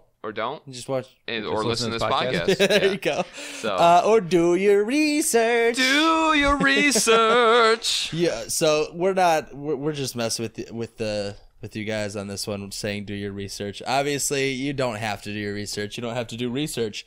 We just this specific story is a little iffy on us. Yeah. It is an open investigation. There's litigation on other aspects of this that are going through the courts right now, and that's why we're being so hesitant of it, because I respect the judicial process, right? Obviously because of my job and stuff, so I just don't want to get caught into something that's going to affect my career, right? Or possibly ruin an investigation, especially a double homicide investigation, right? So when we say do your research, it's probably only going to be this one time. Yeah. The rest of the podcast, we'll be doing your research. We'll do the research for you. Because we did the research for you. We just can't tell you about it. Yeah. Exactly. So, now, let's... I asked her about the feel of this place, like the haunting. She's been here for, like, 20, 30 years. In 90s? Yeah, so 90s. Like 20, well, about 90, almost 30. 95, 30. Yeah. Mid-20s. Yeah, crazy amount of time here. Yeah. She's like the upstairs, it feels like there's a motherly kind of aspect to it, which would kind of coincide with Ruth because she's a mom. A mom. Yeah. Right. Kind of lighthearted, joking, you know. But the basement, it's just, like I said, it's different. It's heavy. Some people complain that they can't breathe. Yeah. That they're being choked. I will say though, it is just muggy down there. It's an old basement with open open cement and brick wall.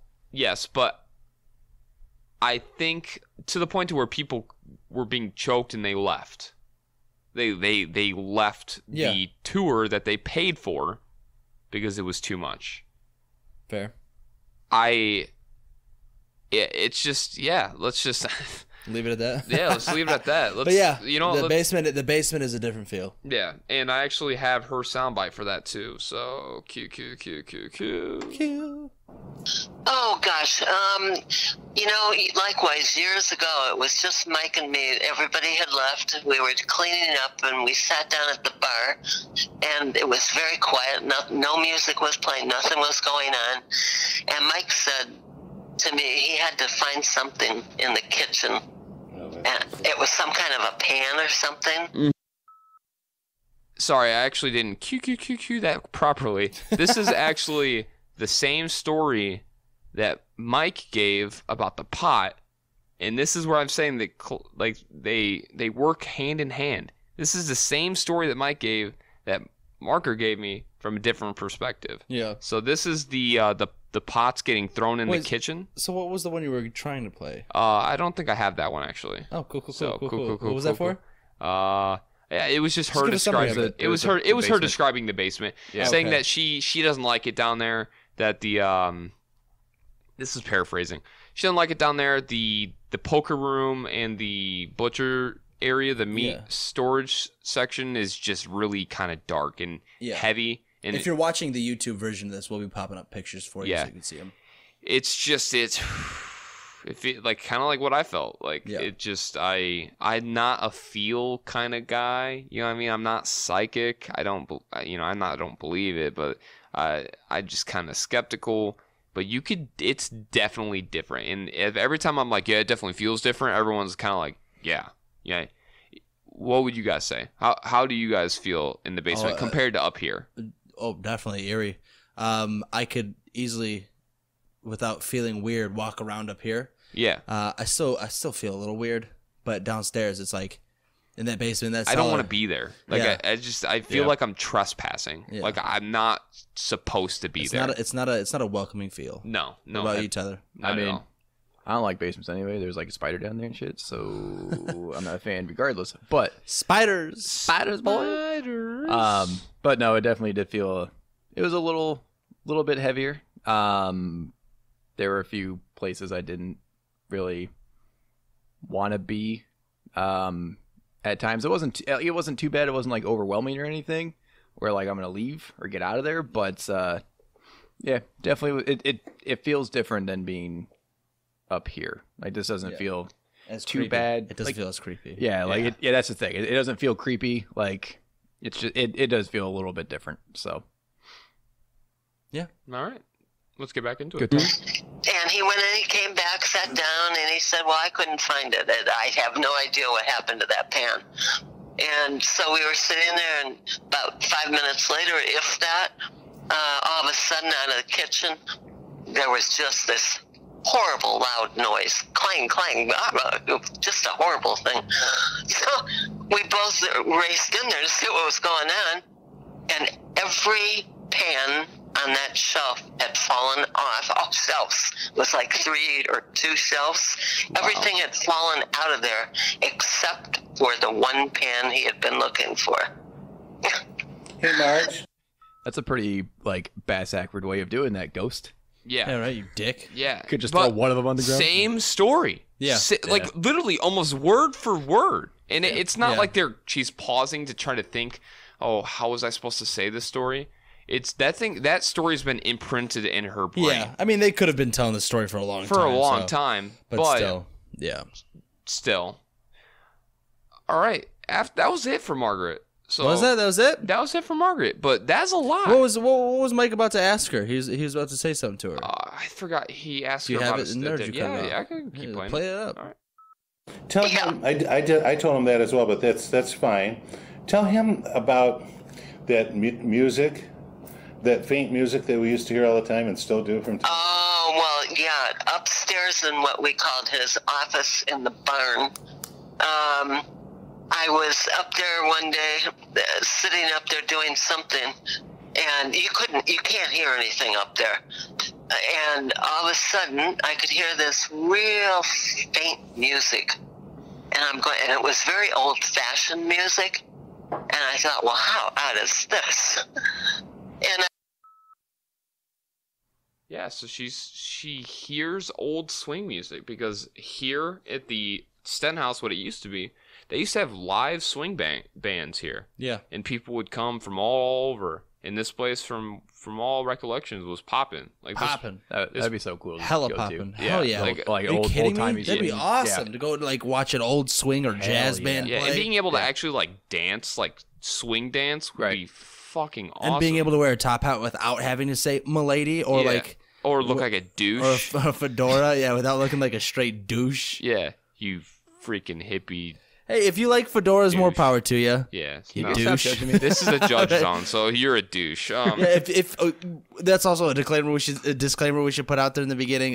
We like to make jokes and rag on people, mainly ourselves and each other, but we'll also throw out jokes about other things. So if you're gonna get fedora, I'm sorry. If you're gonna get offended, change the hat, bro. If you're gonna get offended, then you might not enjoy too much of what we say. Yeah. So I shouldn't listen to this later on because I'm. Yeah, you shouldn't feel judged. You should. Yeah, definitely. All right, cool. I'll go cut my fedora. But if you're not Justin Timberlake, throw that shit out. Yeah, all right. Yeah. If you're not bringing sexy back, bro. What are you even doing? What are you even doing? All right, moving on. Moving on. So the next and final person I interviewed was it Brandon Johnson, I believe? Yes, Brandon Johnson. He's the operational manager here. He's actually the guy that came here and we spoke to a little bit. Very nice guy. Exactly. Yeah. He came in a little bit. We were having issues with the internet, like we said earlier. We were just having technical issues all night long. So he came in to take a look at the internet. So I asked him what was his experiences like, and these are a little bit long, but they're good. They're juicy. Yeah. So let's just go right into it, because this is a YouTube intro. Let's just jump right into it. We're going right into it. Smack that subscribe button, hit that bell. Pull that chair up to the haunting table and jump right into this. The biggest thing is seeing things out of the corner of your eye. That I'm sure between talking to them, you heard about the lady in the hallway, which that I didn't even, I knew kind of the backstory of the Roadhouse when I started here, but I didn't really believe in a lot of it. I mean, I did, but I didn't. And when I first started here, there were several times, if you're at the bar, I don't know if you've been back there or not, but there's there's an area that goes out to the hallway here, to where you can get access to the dining room or other areas of the building. And I actually would see someone walking past enough to where I'd actually stop what I was doing, go to greet them, to seat them, and there's nobody there. And that's happened dozens of times. Dozens of times? Dozens of times. I mean, crystal clear, though. I mean, it's not just like, I think I saw something. It was enough that after it happened the first probably 4 or 5 times that I actually went and found Mike, and I was pissed. And I was just like, what is going on? Why are you guys playing tricks on me? What is this? And he's like, what are you talking about? And I told him what I experienced. He's like, sit down, we need to talk. Okay. You know. And 4 or 5 times, he says. Stopping what you're doing to seat a guest. See somebody. To go and greet them and be like, what's up, dude? What an idiot. He doesn't know ghosts don't eat? Grow up, Jeff. Shut up. All right. Back to the fucking recording. Jesus. And he kind of filled me in that's been happening to other people as well. Okay. So that would be that's the most common thing that I've experienced. So when you're seeing out of the corner of your eye, is it just like a shadow, or are you actually seeing like a figure of a person? It seems like a figure of a person to me. I mean, like I said, it's enough to where it was, if it was a shadow or something like a car driving past putting a reflection on the wall, that's different. But to me, it was enough that I actually went after it to, see what they wanted to eat or get them started. Were you able to determine like if they were male or female at all, or? She's always been referred to the lady in the hallway. What I see is not distinct enough to me to determine male or female. Okay. Just it's great. 2020. We don't judge. Yeah, we don't. But crazy. Yeah. Cool. What the hell? Cool story. I'd like to witness it for myself, but Yeah. I would pee myself if I legit looked over there. I've been glancing a lot, hoping that Same. I would maybe I've been catch looking. something. Yeah, I've been looking a lot. Yeah. I've been checking over there and behind us. These are people like I kind of think of ghosts like normal human beings. First off, they don't like change. And that's where a lot of things will happen with businesses where they'll get hauntings or old buildings when they start to get remodeled because they're used to a specific way of something. They're set in their pattern. Yeah, pretty much. as human beings, most likely, most of us hate change, right? You get comfortable. As soon as I guess except for the ghost that came in during the remodel, it was like, this is gonna look good because that it's gonna like change because it's gonna look like how it used to because what I believe what it was is it was getting remodeled to be like a Greek restaurant. I think is what Mike was saying. So complete different feel. So that would make sense. Like fuck that place. So I want it back to my dance club. You know what I mean? She was happy it's going back to she was happy it's going how back it was. How it was. Like, and that's why she was phrasing, oh, this is going to look just like how it used to. Yeah, fair enough. Yeah. So, I talked to him a little bit more. I asked him what other experiences, a lot of banging noises, which we will get into a little bit later. Like we noticed a lot of banging and not just like your normal old settling houses, like just unexplainable situations that continually happen. Slamming doors. He's heard doors getting slammed. And the sound of footsteps, which we kind of debunked in the basement. We thought we heard heavy footsteps that were kind of sounding like... But what we noticed is that there's an AC vent down there, and whenever the pressure within the AC vent, it would flex. It would flex the ductwork. Yeah. And Jay was the first one to kind of notice it, and shout out to him for having ears, and using his big brain, big brain, big brain. Yeah, I mean, I was also lucky enough to be standing underneath it, but I heard footsteps. I was like, "Yo, you hear those?" We stopped for a second, and then we're like, "Look up." Then we kind of moved it a little bit, felt it. I was like, "Okay, yep, there's the footsteps."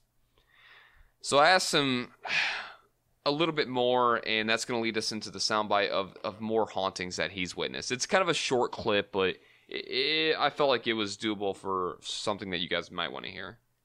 There, I've been in the building by myself down on the computer waiting for him, and that area of the building's all hardwood.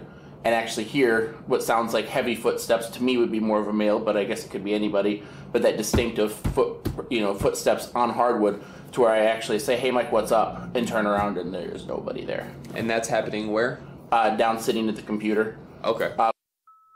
So that kind of takes what we were talking about away, right? Because we were like, if you're hearing it from underneath in the basement, you're not going to hear those vents sounding like footsteps like that on hardwood like that. I mean, you could, but I'll take it with a grain of salt. I'll take and I'll take it with a grain of salt. His footsteps are not completely debunked, but the footsteps that we were hearing from the basement sounding like he was overhead where the vents were, definitely debunked. Right. I guess we have to look at where the vents are around here, because maybe if it's flexing in there, it'll send that sound out. Yeah, it's a possibility. It is a possibility, but the night is young, and let's get back into Q. Actually, I asked him who resides in this building. Set this clip up. I asked him who resides in this building and who maybe he believes is residing in this building, and he gives quite a few answers. So let's listen to it. I guess it depends on the day. It sounds silly to say that, but I mean, like Marge was saying, and I kind of, you kind of sense like a motherly figure or something, with that, like a woman or something walking in the hallway, even though it's not determined, I can't determine that by looks, it just kind of has that feeling like a woman. But like, for example, the basement, it definitely feels like there's, whether it's, someone that was involved in the case or any other manly figure that's very aggressive and pissed off. Okay. The basement's, that's not my happy place. Okay, so the basement, it sounds like is the recurring thing where it's kind of got that darker kind of energy kind of feel to it. That back poker room down there, and as well as the butcher room that's down there. Mm-hmm. Okay. In fact, Jason, our cook that works here, or that's about what you're going to say, he jokes with me because he's not as heavy as I am, but he's just as big and, broad shoulders and such, and he'll be like, "Hey, can you go get the chicken down into the basement?" And I'm like, "No, why don't you go get the chicken?" He's like, "Well, why don't you come with me?" And here we are, two grown men walking down in the basement with each other because we won't go down there by ourselves. So I'm going to briefly pause there. This guy, by the way, is a big man.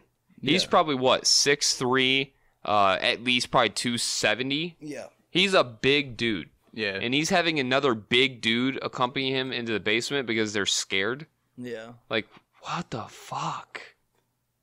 Weird feelings. Yeah, dude. Weird feelings. Just strange. So I'm gonna go to the next one. It literally, that feeling, and I think everybody's had it in one place or another where you just feel like someone's standing right behind you, but it felt like there was dozens of people standing behind me. Wow. Brandon? So he feels like multiple people. We've all had that feeling, right? Where we're in a spot and we're like, I got like eyes are on me, and nobody's there. But so I guess sometimes here it's more than one or two. Yeah, I'm situating myself here because these leather chairs are just awful. I think they're comfortable. Yeah. Cool. I'm also butt-ass naked, so I'm actually not butt-ass naked. Glad you think they're comfortable. Anyway, watch the YouTube video, you'll see that he's not lying. Yeah, I'm constantly situating myself here. I don't know. My butt is sweating on these leather seats, and it is causing it to itch consistently. Maybe wear pants next time. I will do whatever. Hemorrhoids. I will do whatever the hell I want. That's nothing to joke about. Stop. Oh, I'm sorry. Sorry if you have hemorrhoids. I apologize. Yeah, that was rude. I'm sorry. To hemorrhoidians. So, anyways, Jesus Christ, we're gonna transition away from hemorrhoids into paranormal. okay.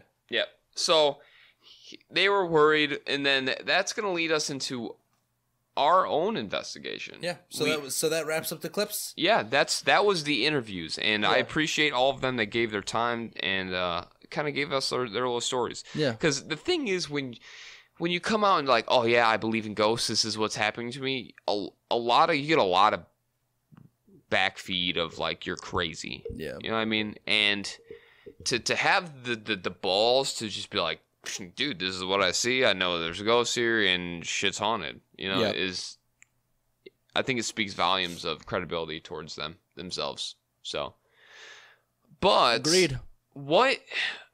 So, Jay, do you want to kind of explain what we did to kind of start off our investigation? Yes, I do. So, our investigation was kind of basic for the most part. It was just me and Anthony for about an hour and a half. We didn't do anything too extensive. We had EMF and EVP, or EMF and electronic voice phenomenon is EVP. That's what he's playing these sound bites off of, was an EVP device. And then the EMF reader was just kind of electric magnetic pulse meters. If there's a spike in electromagnetic fields around it, it'll start, beeping, and the needle start moving and showing that, something's going on here. A lot of people will use those and get false readings because they're by lights or by open wires up in the ceiling. There's a lot of wires going through the ceiling. But we had that, and then we had our cameras with our infrared on it. So we were infrared. I think just night vision. It's semi-night vision. I don't know. So, but we set those up and we walked around. We got a couple little voice things here. We didn't get any ghosts saying things to us that we know of. Not that we were able to find. But we got a couple sounds that I can play a couple here. Let me pull this up for us. So we got one. We were sitting in the upstairs. It's in the bar area. Yeah. Tyler, Anthony, and I were sitting up there, and then he asks if Ruth is around. So let's hear this real quick. We're gonna have to plug this in. Oh, yep, sorry about that. We're new. We're professionals. This is not professional. Yeah, we are professionals here. We are amateurs. We are amateur professionals. We are amateurs. But anyway, so here we go. I'm a professional. No, you're not. Let's take a listen to this. So this is us in the bar, and then Anthony asks Ruth a question. Ruth, are you here?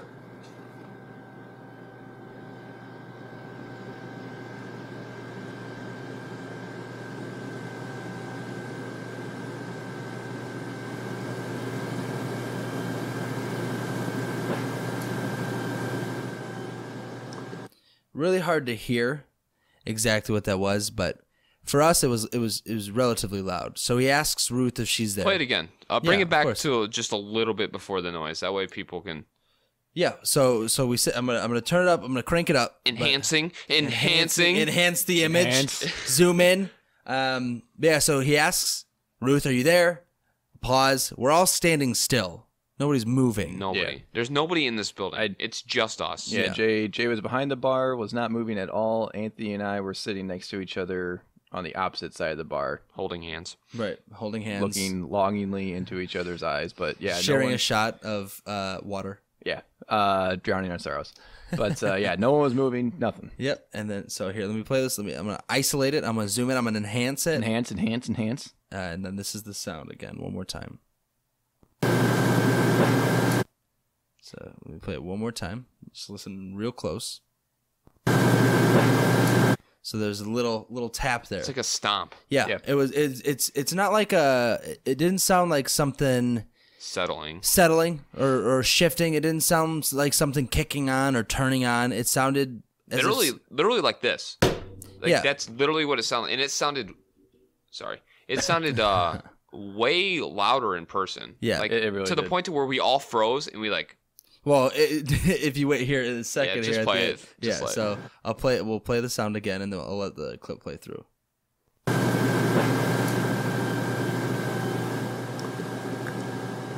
Was that you? Jay wasn't moving. Yeah, it was, he said that wasn't me. Jay wasn't moving. Yeah. So that it's very rare to actually hear these things live. Yeah.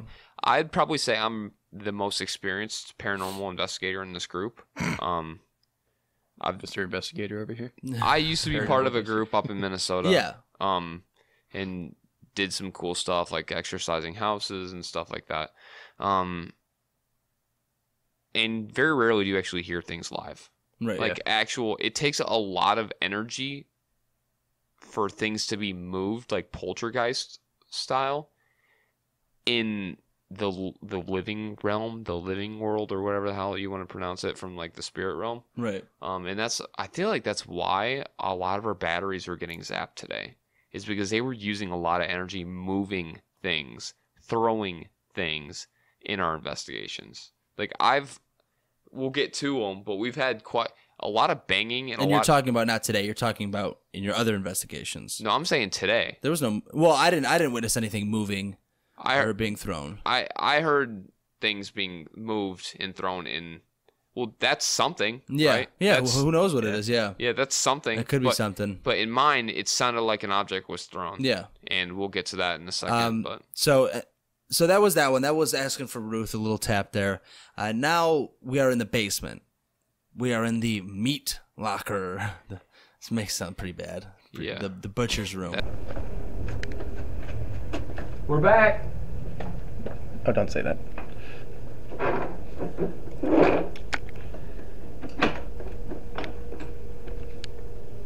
picking the mic up now. I'm going to be ending this recording. This is just... The mannequin thing is super weird. God, that's so creepy. So that mannequin just started Am I closing this? leaking like that. Yeah, close it. I got it. Okay. The mannequin just started leaking like that. Yeah, he told us about that. It's just dripping, like, from everywhere. So weird.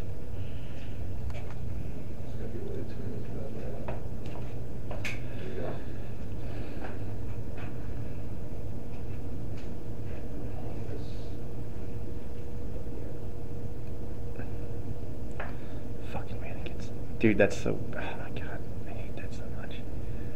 Okay, so take a seat. that's our next podcast. Check out the description The for meat- other podcasts. the meat- The meat locker. For my OnlyFans or whatever the fuck it's called. A Snapchat Premium. But we're in the basement, in the cellar, and we are in the meat locker. Now, what this meat locker was exactly was back in the Prohibition era. Back in that time, there was a shortage on meat during one of the World Wars. I can't remember. I think it was World War II. So it was during World War I and World War II. There was a meat shortage here in America because most of the meat was getting sent to the front lines. Right. It's how Spam was created. Right. Substitute ham. That's what it stands for.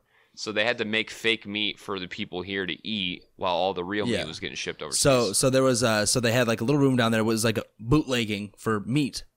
You weren't allowed to do that. The meat had to go to the troops. So down there, you would go and you would buy black market meat. So that's kind of the little story, backstory with that. It sounds like from speaking with Mike and his researches, they were bringing prohibition alcohol in here. Yeah. Or alcohol or moonshine or whatever. And then they were taking meat back to Chicago, where the bigwigs in Chicago were eating the meat, prohibition style meat edition, Right. in the big cities. So like they were bringing alcohol here, and then they were taking meat back. Quid pro quo. Yes. Yes. So we're down in this little meat cellar area, and then this is the little sound we got here. Super weird. Yeah. You want to touch my arm? Touch Jay's arm? I revoke that permission.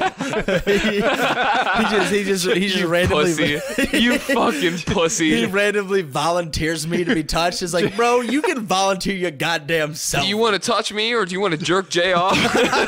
See, that's different. Jay and I literally looked at each other like, wait, what? Yeah. Touch me, Ghost Daddy. No.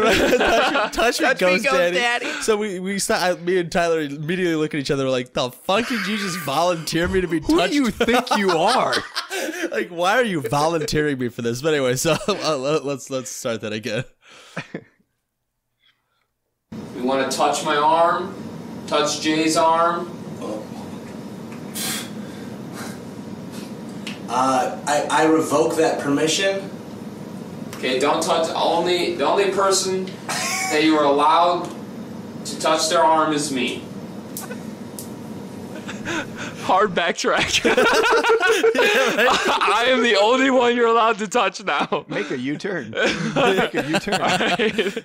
Yeah, Jay doesn't like that idea. You can only touch me. All right, sorry about that. That spike in laughter there was really, really loud. Sorry about that. If it burst your ears out. All right, moving on. Playing that again. To touch their arm is me. You can whisper in my ear if you don't want the cop to hear it.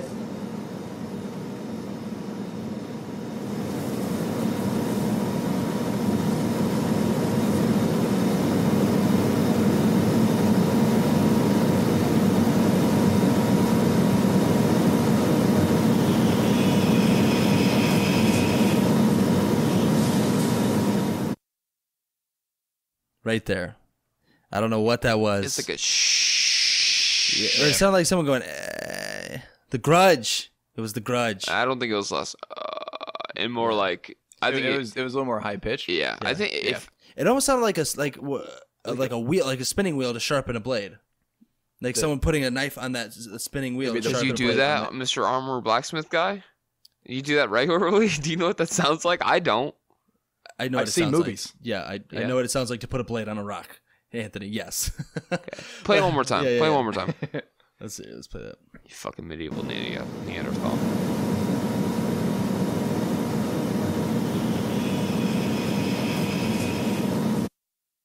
So maybe it's somebody's shh. You say whisper in your ear so the cop doesn't hear. So we're kind of trying to play roles down there. So Anthony obviously was a cop, and he's down there in an area where crime was rampant. Yeah. So did they want the cop to be there? I told him to go whisper in my ear if he didn't want the cop to hear it. And immediately shh. Yeah. So let's play it again. Let's take a listen.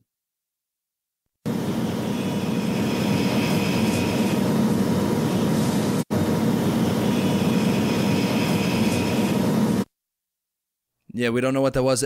It also sounds like it could be something starting up, like a fan starting up or water running in a pipe, like you said. But there was nothing running. We asked Mike if anything in that corner. We explained exactly where it came from, and he's like, "There's nothing in that area that would even remotely sound like." Yeah, and we even looked. There was no piping there. There's nothing there. The air conditioning was already on, so it's not like it was starting up or doing something weird. There was no motor in there that could be grinding on itself. Yeah.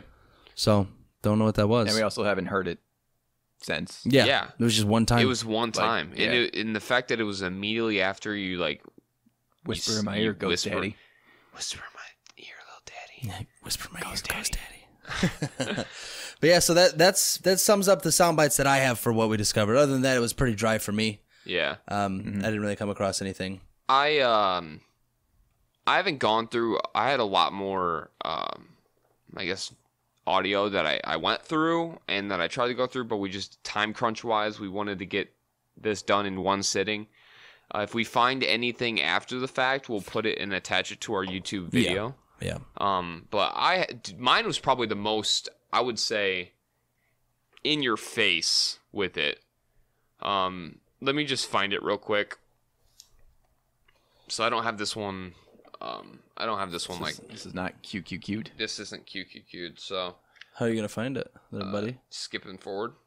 And listen, we're just gonna skip forward right now and listen to it. Yeah, we're just do it live. Yeah, just do it live. Fuck it, we'll do it live. And so this is him skipping through, finding his spot. Oh. Let's go back to it.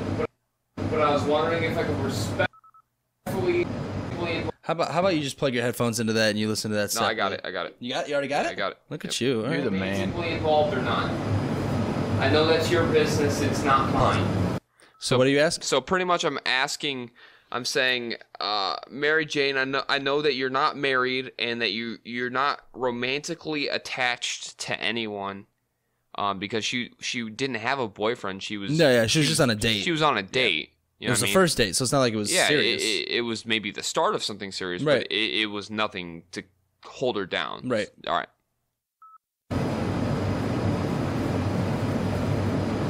But I was wondering if I could respectfully, possibly ask you for a dance later. Would you be interested? No straight. So I asked her for a dance because right now we're shooting in the dance hall where the swing music, and she was known for dancing. So I wanted to see if maybe I could get something out of her by being respectful and, having a good time and maybe going for a dance. All right. Attached. Just want you and me. Want to dance on the dance floor.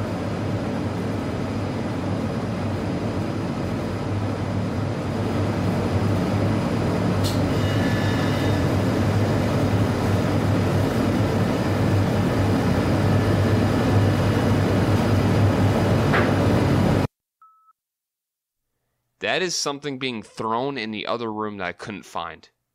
That was a loud ass knock. You can hear something start up like a fan first. So the air conditioner starts up immediately after I ask it. I'm not going to say that's anything paranormal. It's just weird. And then all of a sudden you hear a very loud knock. And like I said, the vents and stuff kind of make it harder to hear with it because it's a lot going on for the recorder to record. Yeah. But I'm telling you, that scared the fuck out of me. I believe it. Something was thrown in the other room. And that's where I think it goes into, I think the person that maybe killed her is still here. Because that person, allegedly, one of the suspects, was very controlling. And wanted to be romantically involved with her. And to have somebody come into his area and ask the girl that he wants to go, out with or be with on pretty much on a date to the dance floor, I think he got pissed and he let me know, like, bitch, step off. This is my girl. So I'm gonna rewind it real quick and we're gonna just listen to the click. It was loud and it was live. And I had to turn my flashlight on because it scared me enough to where... Scared you? It really did. So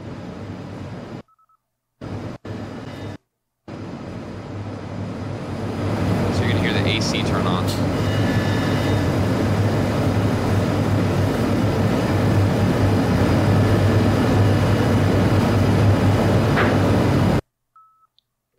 I'm going to play it one more time. One more time.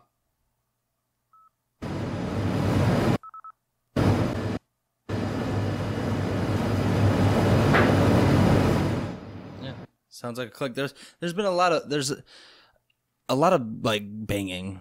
Yes, and that doesn't sound like. I've been in houses. I've been in old houses a lot. I've been in a lot of places where you can hear the house groan and creak and settle. Yeah, that was an object moving. There's stuff tipped over all over there, so I couldn't tell what object was thrown or what was tipped over, but something something pissed a ghost off or wanted me to know it's here. And like when I was when me and Jay were downstairs, because we were down there ourselves, it was kind of, you could definitely feel a difference from up here. We were in the poker, yes, and poker a prostitute room. Yes. You ready? Because that place, the basement feels like really dark. Like, I think that's where. Yeah. Well, that meat cellar, the meat locker down there is pretty nasty. Yeah. So, all right, let's go there first. Yeah. Do you know how to get there? Yeah. All right, I'll follow you. So there's a lot of wires. A lot of wires down here. You know what? So it's been shown that a lot of so paranormal activity will be shown when there's a lot of exposed wires. Because the electronic frequencies can mess with your brain.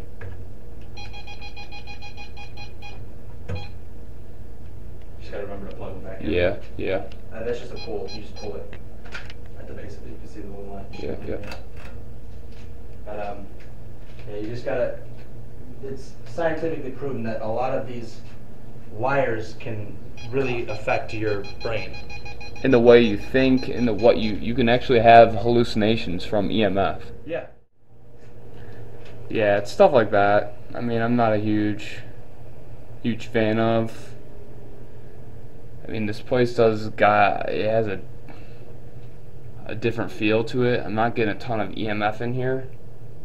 It just seems pretty heavy. You know, I think there may be paranormal activity here, but I think they kind of play into it, which kind of freaks out the customers, which, I mean, I get it. You have haunted tours, like you have to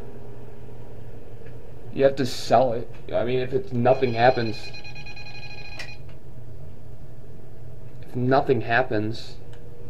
so we are blacking out the entire basement right now.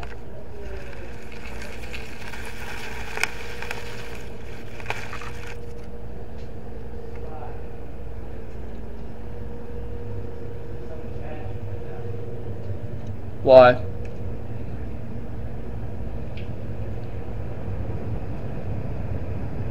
Where you at, dude? Right over here. So this used to be the part where they would Play poker. Drink illegally because of the prohibition and stuff like that.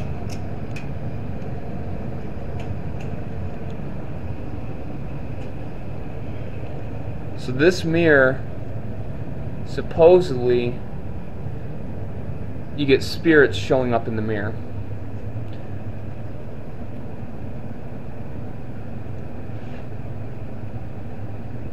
That's Jake in the background. I don't know.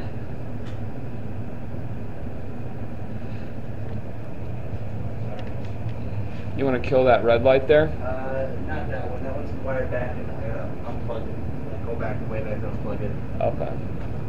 Most of them have little. Okay. And something that we could feel it, like something just was a little weird. And I was seeing into the dark, and you know how when you're in the dark, your eyes will adjust and you'll kind of see things and stuff like that. Well, there's a mannequin, and I'm looking at the mannequin, and then next to the right side of the mannequin is a figure of a girl. Okay, so my eyes are like adjusting, and it's kind of like cloudy and misty looking, and it's a figure of a girl. And I'm like, what the fuck? And we have a videotape of this, and you can see me start to focus on this specific region of the room. And I'm like really starting to squint my eyes and trying to focus my eyes to see something. And this figure, it's not just like I'm seeing a shadow where my eyes are maybe adjusting. I think that this thing is a mannequin. I think it's a second mannequin on the right side of it, because I forget if there's a mannequin there or not. And I'm like, God damn it. Like, I feel like this is a mannequin right here. Like, it's something physical enough to where I believe it is a... Well, what the fuck was that? Okay, well, unfortunately, we just lost 20 minutes of the podcast. Yep. We were talking about this earlier. We've just been having incessant technical difficulties here. I mess with. So I'm recording onto Ableton right now, and I do this all the time. And I've never had these issues where I'm just recording, and all of a sudden the record button turns off, but it's still scrolling like it's recording. Yeah. So we were talking this whole time. I was thinking that we were getting audio, and we weren't. Joke's on us. Joke's on us. We lost 20 minutes of podcast. Can you seriously explain, like, can you think of any reason why that would happen? No, because it's, you can say, oh, maybe you were full on recording, maybe it hit the, but I'm recording now, and it's still attached. Literally, yeah. And we were just talking about. Yeah. So what you were talking about was the shadow of a mannequin you saw downstairs. And then all of a sudden it kills it. Because you said you said it's a shadow, but it was vivid enough to where I could see that it resembled and then it cut. A mannequin. Yeah. And that's so crazy because that's like one of the bigger things that I feel like that happened to us. Yeah. Yeah. Because then I remember talking about so I guess why don't we just go back to right back into it. Yeah. So you saw. So let's hope that this records. Did we play the EVP of the thing getting knocked on the knock in there? Well, now I don't remember, but I don't. I don't think so. I don't think so. I think that was the last thing that we did, and then we started going into like wrapping stuff up. So finish the mannequin thing, and then do that EVP. Of it was you. Well, we'll just even if you. I know the transition because I went from it felt completely different when Jay left. Well, even if we did or didn't, we're just gonna play it again just in case.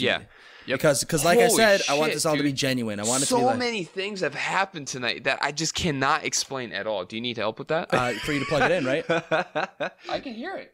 The EVP, right? Literally what we were talking about. Well, dude, I want to get into the story about the fucking ghost that I saw. Yeah, go ahead. So, well, you already did. And that was it. You saw a mannequin, what resembled a mannequin. Yeah, I'm gonna get I don't know how much in depth I want, and I just want to reiterate. Okay, dude, I believed I was looking at a mannequin, like 100%. Like that, my eyes just weren't focusing right because I could see the other mannequins in the room and they were kind of blurry or whatnot because it's just being pitch dark or not pitch dark, but very, very dark. And I see this mist. It looks like a woman. The woman has short hair, like bobbed hair to her shoulders. And it was Karen. That'd be a hard like part over the eye. Yeah, right? Like, you know what I mean? Where's your prostitute manager? But it just, dude. And then when I turned the flashlight on and there was absolutely nothing, the fog was gone. There was no shape. It just was so fucking crazy. Yeah.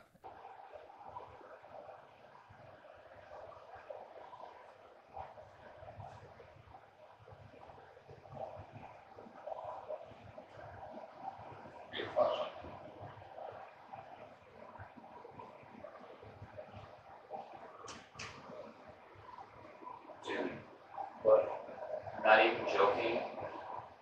It was like a mist that looked like a body over here, right next to the mannequin. I thought it was another mannequin.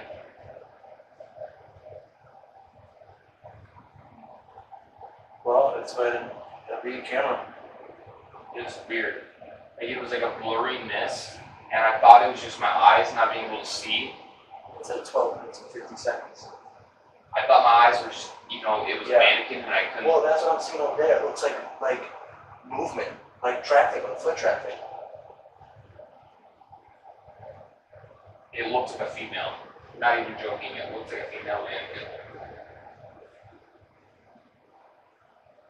And then, which coincided to what I was talking about with you down there, is I was seeing foot traffic and stuff in the doorway and the walkway right in front, outside of where you would leave the room to go to walk and exit the basement. And that's going to transition into you leaving, because I ended up staying down there by myself because I like to do kind of solo. I honestly think that you covered this. I honestly think you covered this, but whatever. We'll cover it again. I'll do a little bit. I'll do short. Do short. So it felt completely different when Jay left. It felt like I wasn't wanted there. I feel like maybe because I'm a cop and it's a very illegal area with the prohibition and illegal gambling and possible murder down there. Dude, it felt completely different. And, you know, some people can be like, oh, you were just scared because you were alone. I've done that probably at least 20 times of just like locking myself in a haunted room by myself, asking questions in the pitch dark. And that was one of the few that I just felt like I wasn't supposed to be there. I wasn't wanted. So I'm asking questions. I'm not really getting anything. And then I ask Mary Jane, do you want to dance? And I'll play that EVP because that is one of the more solid EVPs that we got here, because we'll talk a little bit more about it, but you're going to hear a little bit of backtracking on this, so I apologize because we're doing this live. Yeah, but and I'm almost certain you heard this one before we played it a little bit, before we even told the story, but it's a decent sound because we played it a couple times. Possibly ask you for a dance later. Would you be interested? So you'll hear the AC kick on. No strings attached. Just want you and me. Want to dance in the dance floor. It was weird, but I do not believe that it was paranormal. It's just a weird coincidence. The AC kicking. The AC kicking on. You'll hear it.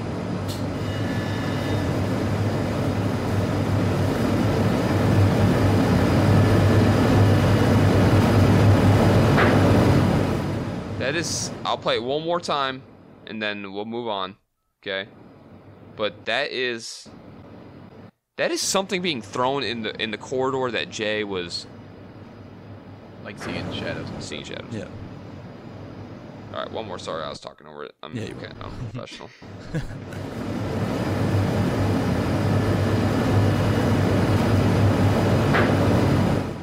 Yeah, sounds like something getting thrown, or something getting thrown, or something getting tipped over, or like even sounds like someone knocking on a table. It sounded so much more loud in person. Yeah, like it scared me enough to where I turned the flashlight on, and very rarely have I actually had to do that in any of my paranormal investigations. So, yeah, unexplained, dude. Crazy. But yeah, same region that you were seeing all that foot traffic and all the right, crazy. But that, I think, sums it up, right? We talked about a little bit of coming up here and playing some swing music.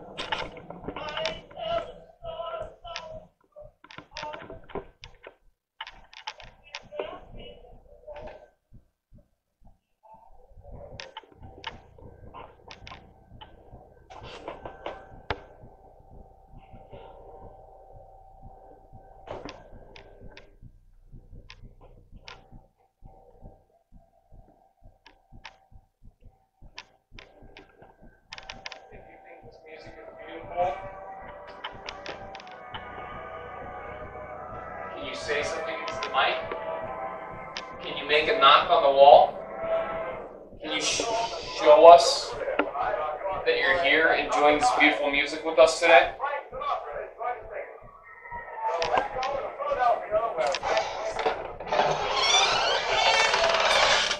That was Dave opening the door. Door's closing.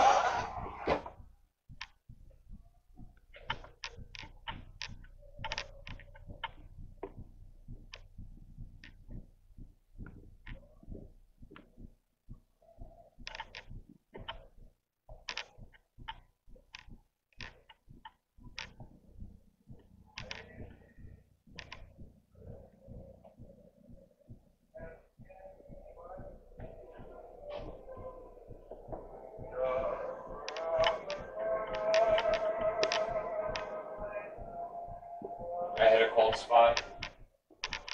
Yeah. Where? On me.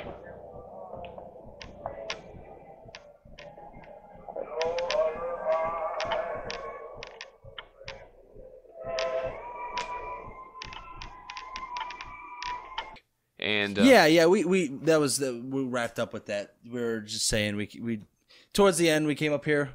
Yeah, because where we're recording this podcast right now was the dance hall at that time. Yes, so we played some swing music, and it felt way lighter, way happier. feeling up here. Like it still kind of felt like maybe something was here. Like I'm not saying it was like something was watching me, but it felt like maybe someone else was here, but kind of like keeping their distance. And we played some swing music. I started kind of swaying back and forth and kind of dancing on the dance floor, trying to entice maybe something to touch me, to grab me or something. And I got like a 10-degree temperature drop. And I go, Jake, I hit a cold spot. Yeah. And it's hot as balls in here. It really is. And all of a sudden, like I'm getting like kind of like cold, not like shivers, but like my hair, you can feel my hair kind of like perk up because I'm getting kind of cold. And I was like, whew, as I'm like swaying and dancing back and forth on the dance thing. So I'm not saying that a spirit was dancing with me. It was just another very weird, unexplained thing. And that's what this place has been. It's not been in your face, the ghost saying, help me in our time, or a ghost being like, get out of here. Yeah. It's just been a ton of unexplained things happening over and over again throughout the entire night. Especially technologically. Yes. So if we already talked about the stuff and we're repeating ourselves, we apologize. But like I said, I'm trying to keep all of this genuine. Yep. I'm trying to make this, you guys are hearing how it's actually happening for us. No post-editing. So hopefully this works and records this. I looked over. Recording. It's recording. I swear. All right. But yeah, that's the Roadhouse. That's the Roadhouse in Oregon, Illinois. Crazy stuff has been happening. Unexplained, nothing too in your face, but definitely eerie. Definitely eerie. Yes. I wouldn't say that there's nothing here. Yeah. Because I've had times where I've showed up to places and be like, oh, this is nothing. There's nothing here. Overreacting. It's too much shit going on. Too many eyewitness stuff that I think there is something here. I don't know who, but what. But shout out to the Roadhouse. Yeah. I'm gonna do a plug here for a few people. The Roadhouse, please come here, buy their food. Show support. Yeah, show them support when COVID allows them to reopen. They have haunted tours and haunted dinners. They have people come in, like ghost investigators come in and kind of help them out with stuff like that. Just show them some love. And we're not going to be this adamant about supporting where we're at all the time. But when a host is as nice as Mike has been, they definitely deserve it. Yeah, he went beyond what above and beyond expect him. He didn't have to do anything. He just had to just let us come in the building. Short notice, literally short notice. He's. I talked to him. Okay, sure. Next week I'm interviewing him. Right. Literally 2 days after the interview, we're in here shooting a podcast right now. Right. So shout out, been amazing. Yeah. Yep. Shout out to Mike Arians, man. I appreciate you, dude. I hope everything goes well after COVID. And all right, Jay. And if you like what we are doing here, if you enjoy the idea of a podcast on site, of a haunted table, if you will, podcast, show support. I see what you did there. We're gonna try our hardest to not have sponsorships or advertisers, because I don't want to be knuckle deep in a story and then have to stop and be like, hey, you want to know what I shave my butthole with? Or are you falling asleep at the wheel? Why don't you try a kicktar? Kicktar. Grab some today. Keep your eyes open when you're behind the wheel. Don't wrap around a tree. Kicktar. It's just, there's no point.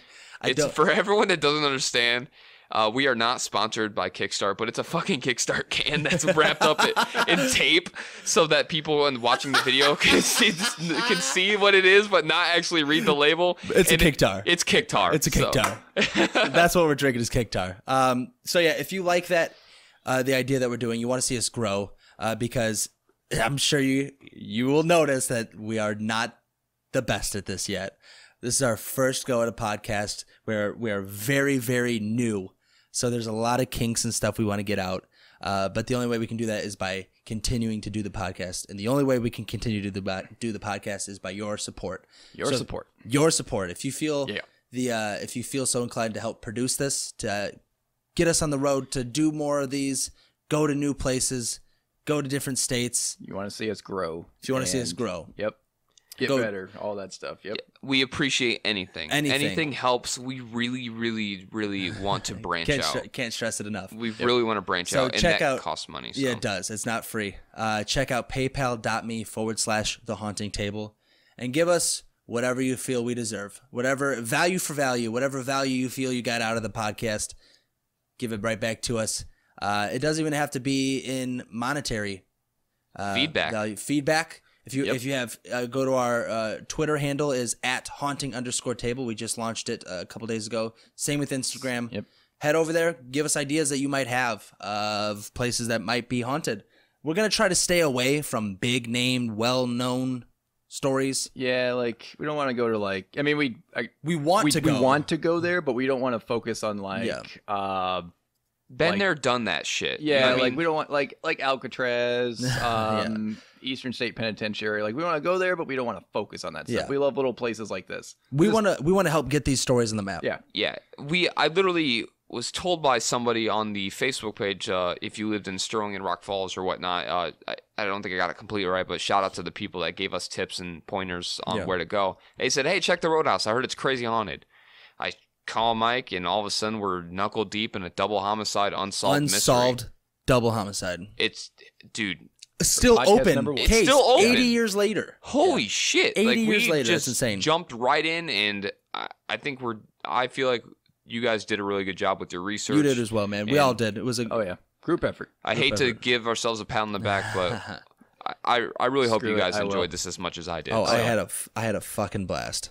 A great time. But like I said, if you like what we did, show us some support. PayPal.me/TheHauntingTable. Instagram, Twitter is haunting_table. Show your love. Head over there. Also, you can check out our YouTube. That's going to be The Haunting Table. We're going to get that started up soon. But until then, everybody, have a good night. Thank you for stopping by. Thank you so much. Stay safe. Stay safe. And sweet dreams. I don't have this plugged in right now. This is sweet. Let's just wait for it. Cue it up. Sweet dreams.